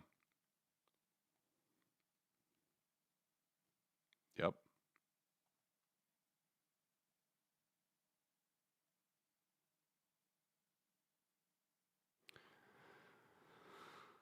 Yeah.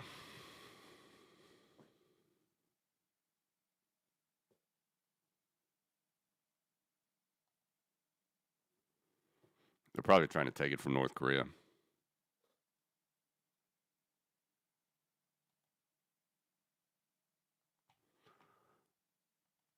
Yep.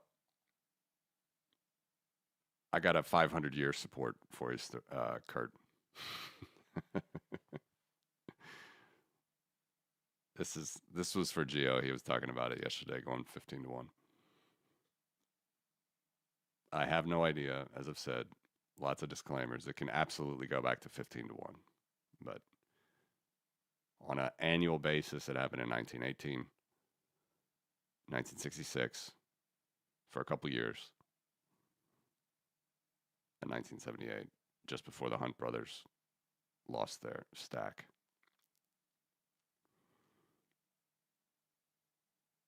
It's already 50 to 1 right now, as you guys know. As we speak, it's 50 to 1. Close the year at 60 to 1.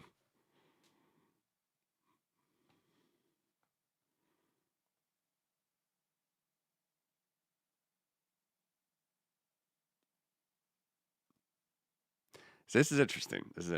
I mean, I can't argue with it. It's a generational asset. But what do you think about this?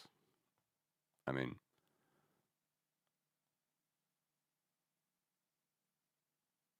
This is an interesting chart, is it not?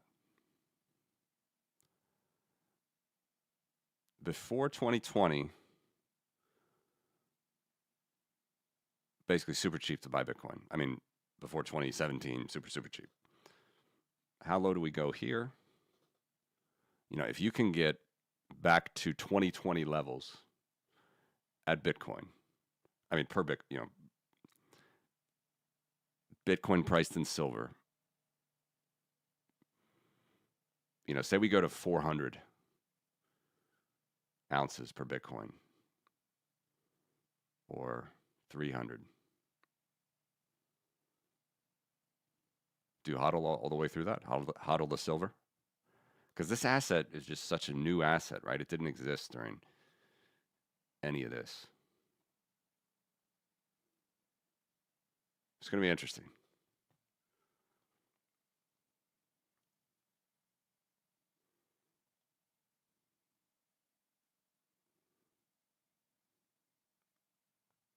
Good morning, Moon Guy.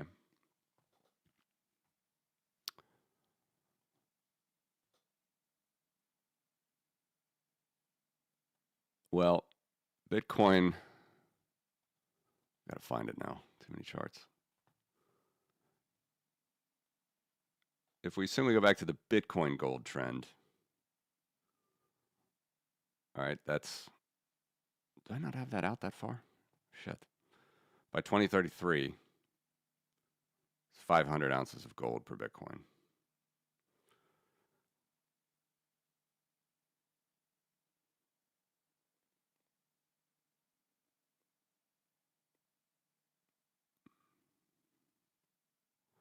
If gold just stays at $4,000 an ounce for 10 years, which it could, it stayed at $1,300 an ounce for 10 years.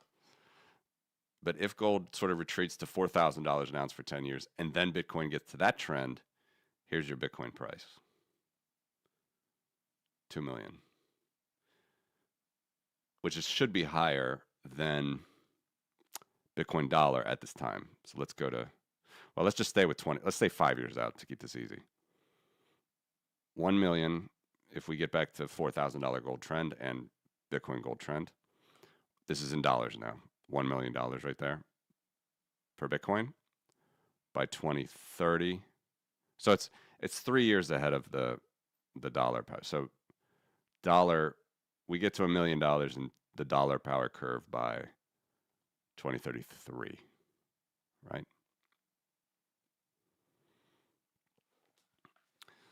So there's your discrepancy, I would say. Unless, as people have been talking in this chat, this manipulation is really real. At least it's kicked into a new gear, and gold breaks out of this sort of doldrum that it's been in for the last 20 years. But theoretically, if gold sort of stays at the same exponential trend, which is not that fast, just like silver. Like, look at the trend of silver. Let's just say it goes back to trend. There's a 3% growth rate, this line, 3% per year. So it's kind of funny to look at, but $50 by 2050. It's actually what it says. And if I show you gold dollar, it's, do I have it? Pulled up.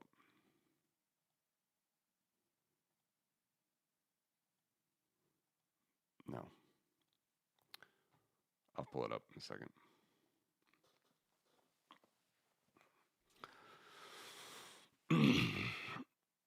Yeah, Stuart said yesterday, is this a 1 in 100-year event, or is this the 1 in 400-year event? Back to the comment here from 501. That is the danger. Like, not holding one of these hard assets during a major revaluation event would be a mistake. At least hold one of them, silver, Bitcoin, gold. Because if you're only in ETFs, gold ETFs, that's a risk. Or if you're only in dollars, and the, you know, Trump admin does a revaluation, sells 40% of its non-existent gold stack for 40% of real Bitcoin. Who knows what they do? Then you want to have the Bitcoin. Or if they revalue with gold, you want to have the gold for sure. That's true. That's true.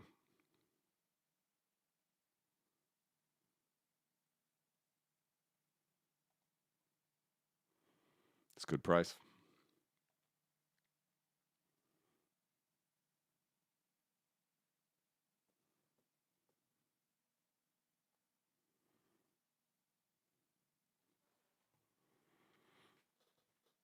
Two varying opinions right here.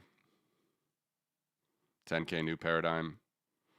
Gold looking like 1978. Let's pull up the gold long term. You guys tell me.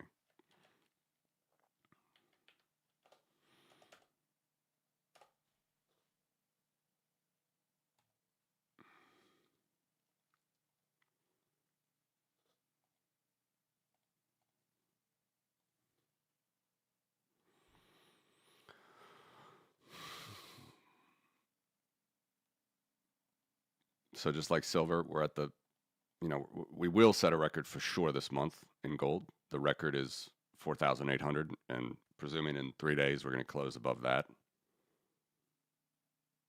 We're going to be now, instead of that 2.4x, the all-time trend, which is only $2,000 at the moment, will be 2.5x. So it's a record.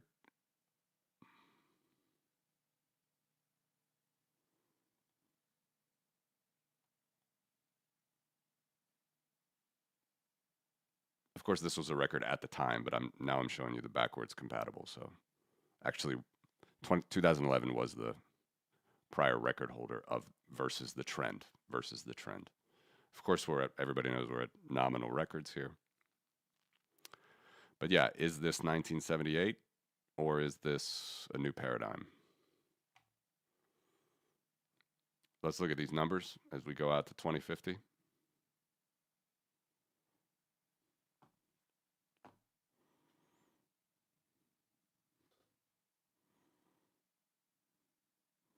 I'm happy for the gold bugs.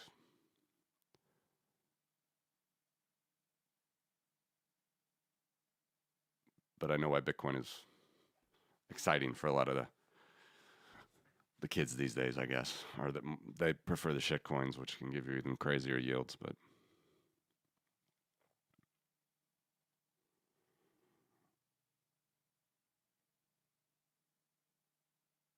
I don't even follow it.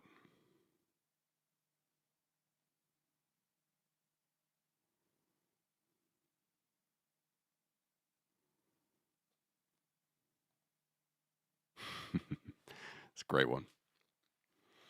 That is a great one. That's why I always give you guys my Midwestern disclaimers, right?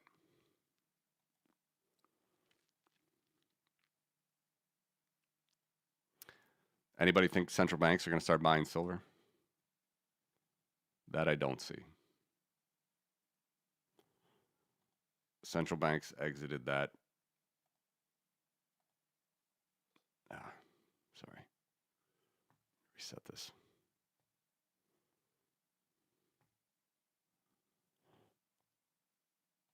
In the 60s. It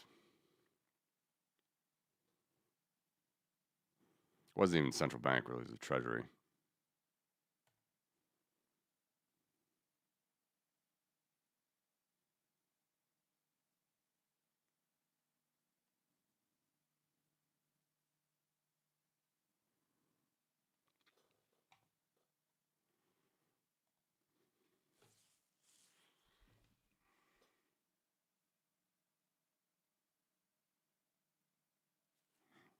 Oh, nice.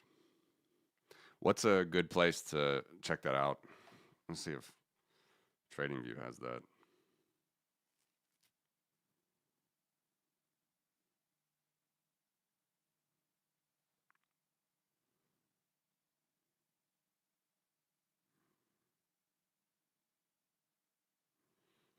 Shanghai gold futures.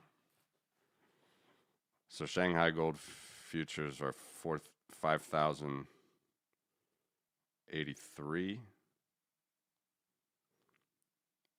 And COMEX are, whoa, that is a big difference. 5,259. So they're going down.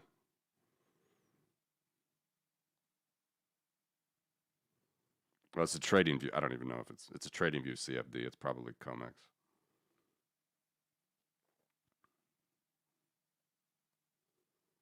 That's a big delta.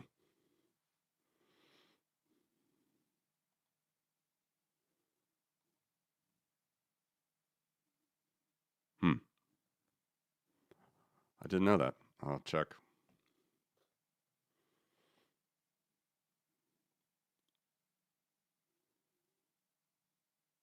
I don't know.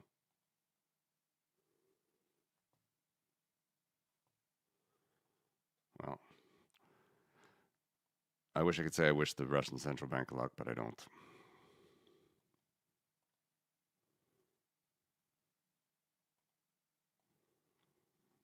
Might have not seen this one. 501. But the reserves.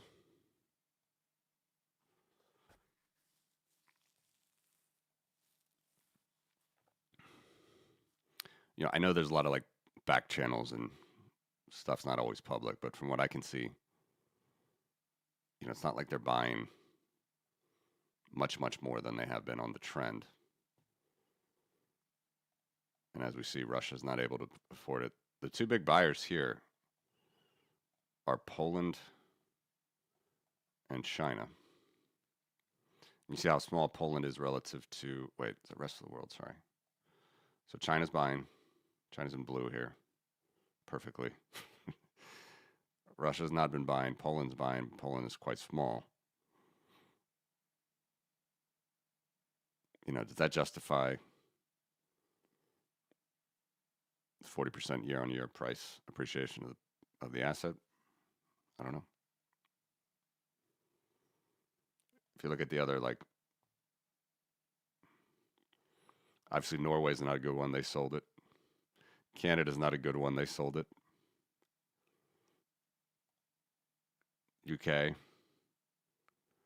Brown's bottom. Need to put it right there.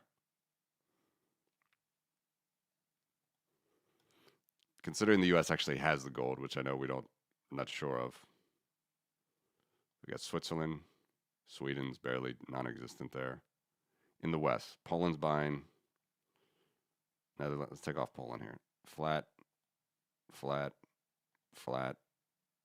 Even India. Okay, India's a little bit up. Germany, France, Argentina. Why do I have them? Basically nothing. BIS and IMF. It's not like the West is really doing this. But what do you think? What do you think 501? Can I call you 501? Like, if you just look at this, all the major central banks, I know this is not a current chart, but it's like the latest I could find. And then you look at, okay, all right, Poland is buying, so it increases it from the west side. And then you look at China's buying.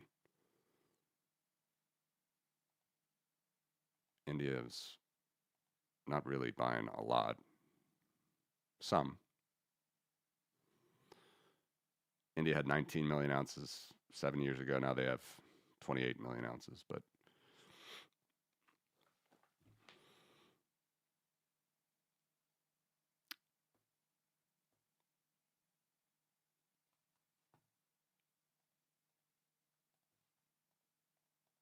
rest of the world is buying.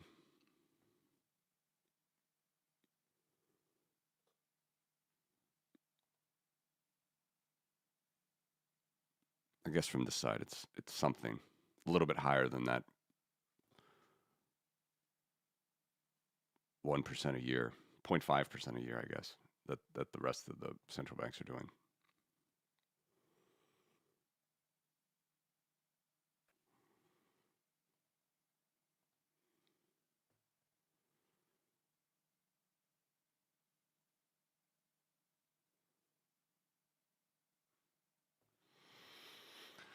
Good morning, NYC Huddle.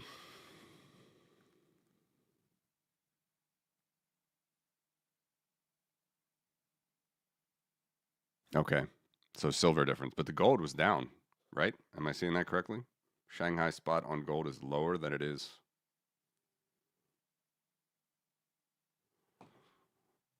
for London or New York. I see.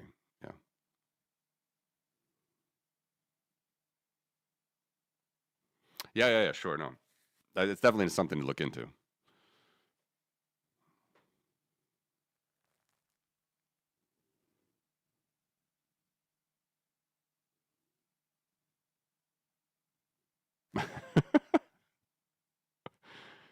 Yeah.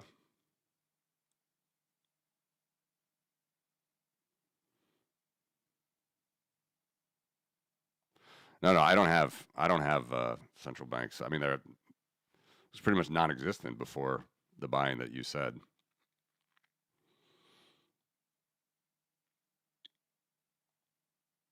Like 1.2 billion ounces in gold. I've never even really kept track of central bank ownership of silver. Interesting if they're buying so much. Let's look at Silver Institute.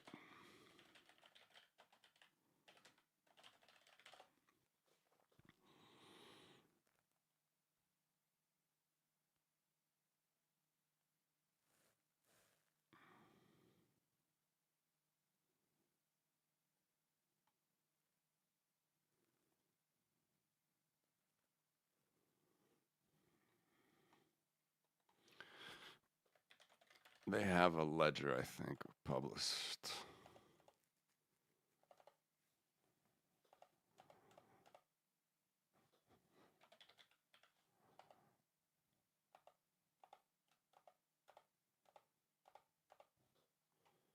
Maybe not. Government. 1 second.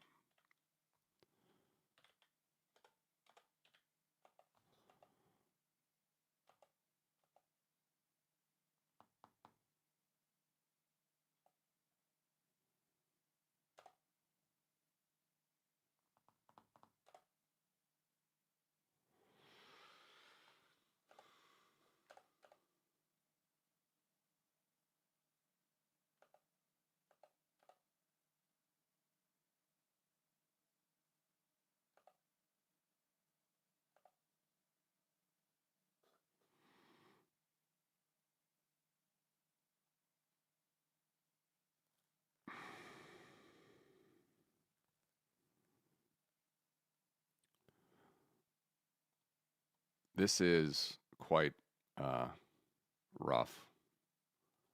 I like to usually look at longer picture, but government in Indonesia.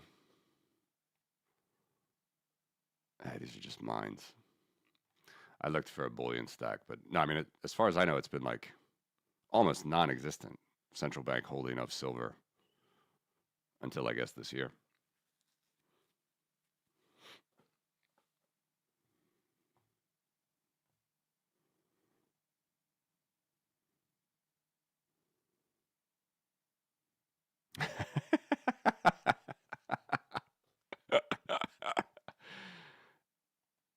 Well, let's check this. Let's check your results.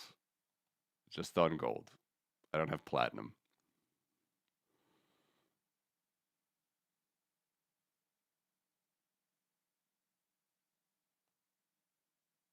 2018. See, this is where the rubber hits the road for me.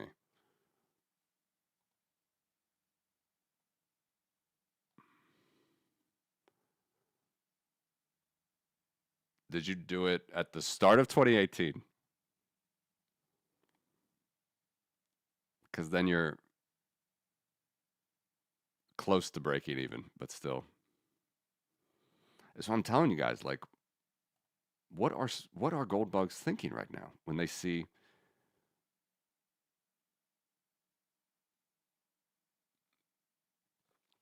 Assume my numbers are correct, and they are as far as the multiples go. The 10th percentile in 2018 would have been 1 ounce of gold per Bitcoin. if you sold it at the start, Bitcoin for gold, you got 11. But even now, look at the growth of number one. Take everything else off. All right, this is the cheapest relative to the power trend. Number one there, the 10th percentile. So 1 ounce of gold, 2, 3 by 2020, 4, 5, 7 by 2021, 8 2022, 9 already 2022, 10. This is where it actually hit briefly. 9, 10. And then kept going. 14, 15. Sorry, I was looking at price. 11, 12, 13, 14, 15. I mean, it's a screaming deal.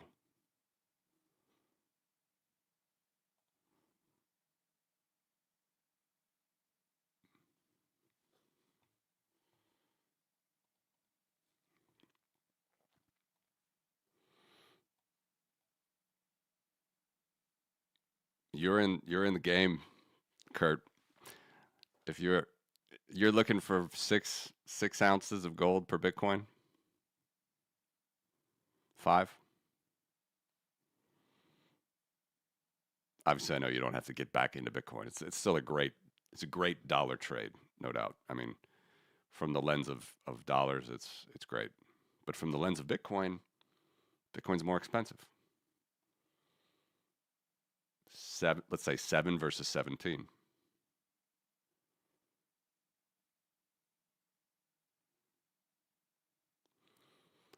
So when do you get back into Bitcoin, Kurt, from this gold trade?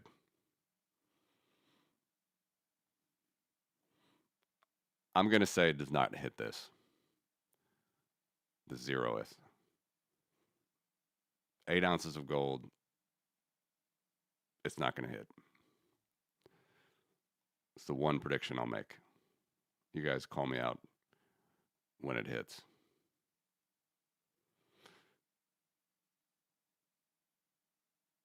It's so cheap in Bitcoin terms. In gold terms. Bitcoin is cheap in gold terms.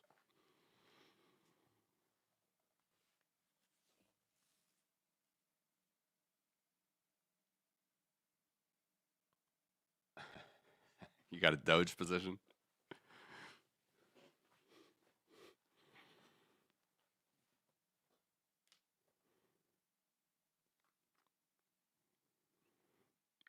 I see where Stuart's position is. I tend to agree. It's very exciting, guys. I'm very, very excited. In the 6,000 year history of gold and silver, of which I'm trying to track 500 here, right? Only 17 years we've seen Bitcoin interfere with this price.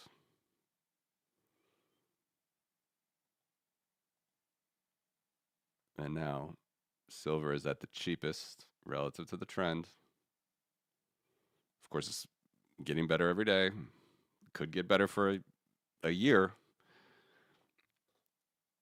But Bitcoin is going to have to be a governor here on how low this can go.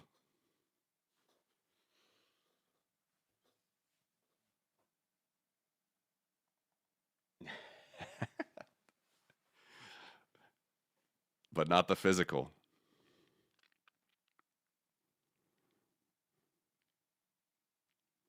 Although it is rented bandwidth, Stuart. It's not their satellite. One caveat. They rent it.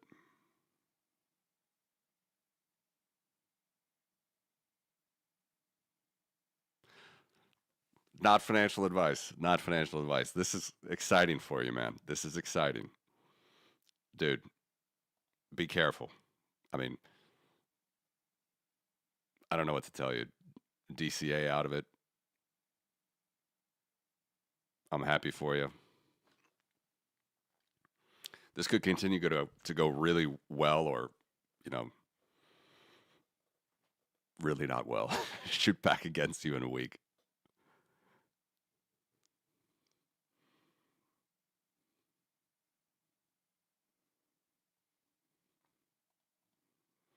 What's the spot?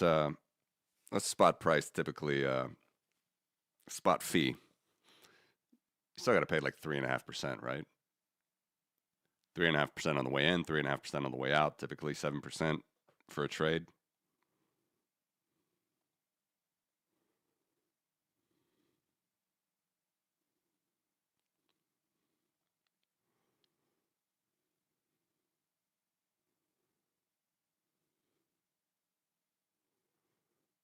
Yeah, but this is what I fear is that these are once in generational moves and they could move out next month. Kurt, this is very exciting, man. You gotta keep us posted.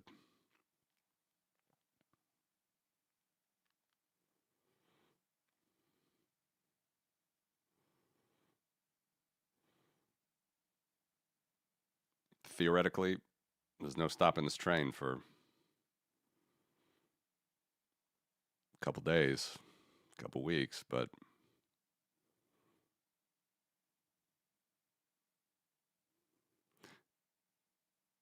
let's go back to a year ago. Trump came into the White House. 3,000 ounces would it cost you 3,400 silver ounces? Now 785. What's that change?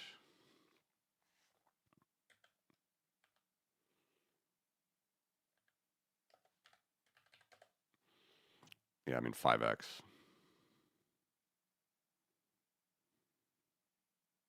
4x, 4 to 5x. Wait, where did I just see that? I thought I saw 3,000. 4.5x.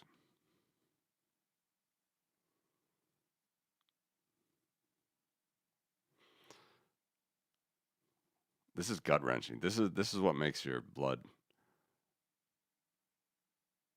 It's good for your blood pressure.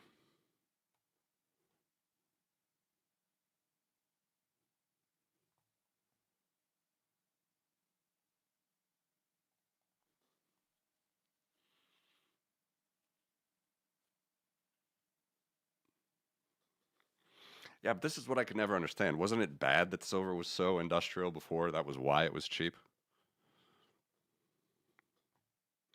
Meaning you get a better fee.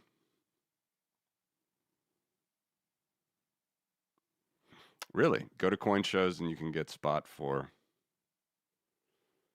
Do you have to have the ounces, the rounds in plastic?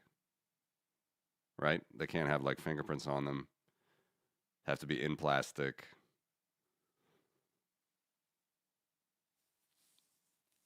Have to be pretty pristine, right?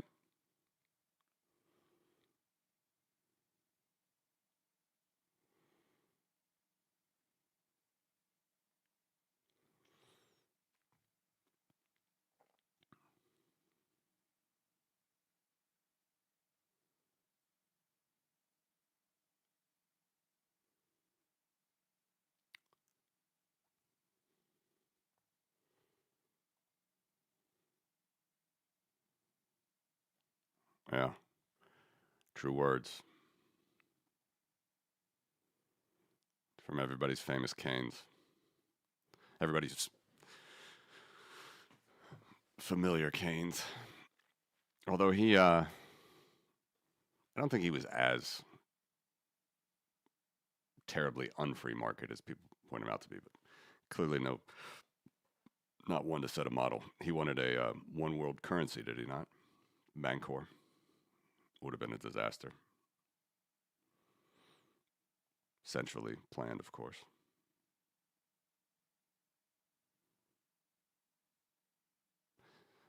I'm telling you, Kurt, I'm excited for you, but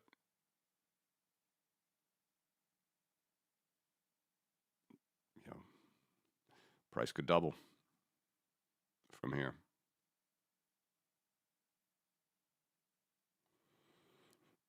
what's going to happen is it's going to do this. And now that we're talking about it, you're going to sell all here, and then it's going to do that again.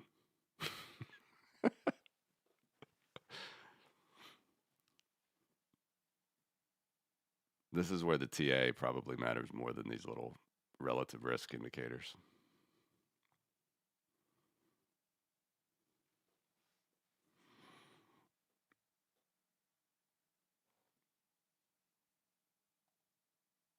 Ah, okay.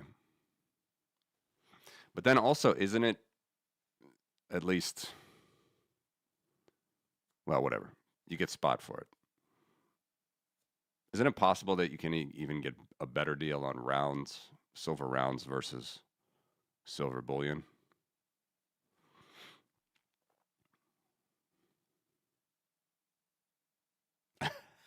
Okay, that's an option.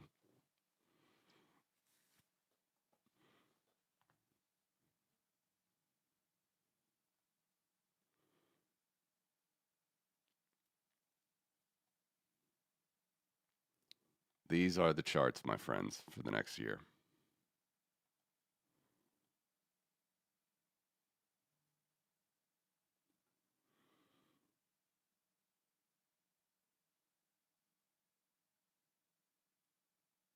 Something tells me the strength of this as a bottom is hard to beat for gold.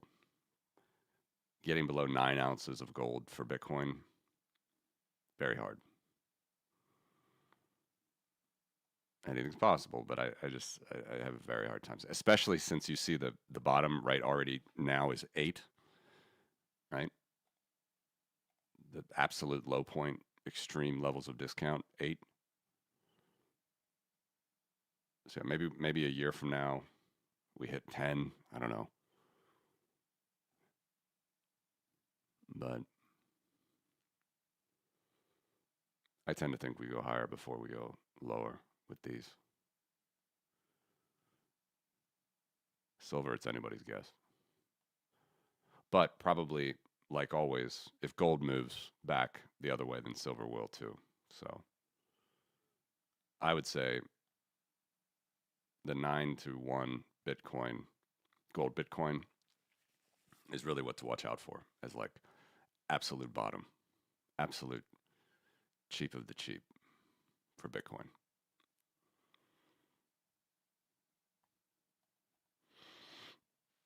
Ask someone else on this channel, not me. Ask 501.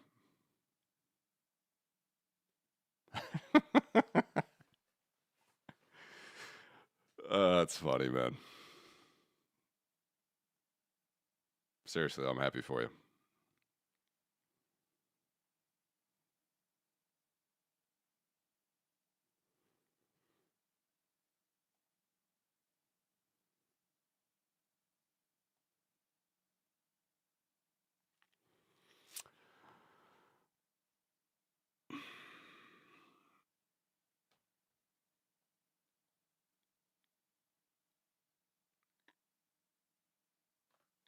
My interpretation, you tell me what you think of this, but my interpretation of moving to market in the gold and silver industries is, slow to always a lag, slow to catch up to it, and then very quick to be caught with their pants down, right? Because yeah, it's been a great year, great couple years for silver, even from like here from 2019, right? 14, $15, got up to 20, 30. Like this is still great. But even here, were people really thinking about, $100 cost of mining silver? Maybe they were. I don't know. But to me, it seems like just like that Sprott article I sent, where all of a sudden he's making billions on a dormant gold mine in Nevada, which, I think it was Nevada, which now is suddenly profitable at $5,000 gold.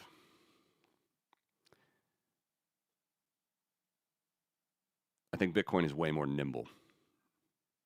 So all I'm saying is that that's what worries me about these markets, right? It's like they're they get geared up, they get levered up, they get excited, but then all of a sudden the tide washes away, like here, like here.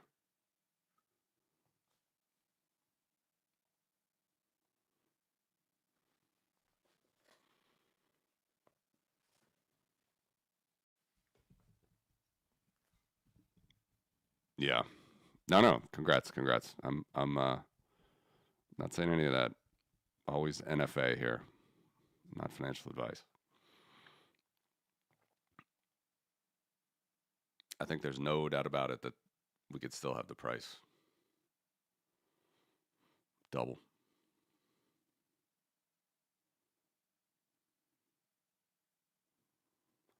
It's gonna be fun, guys.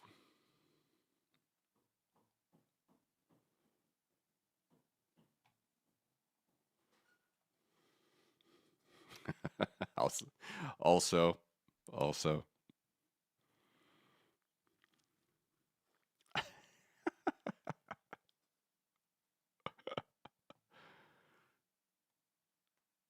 It's a generational asset.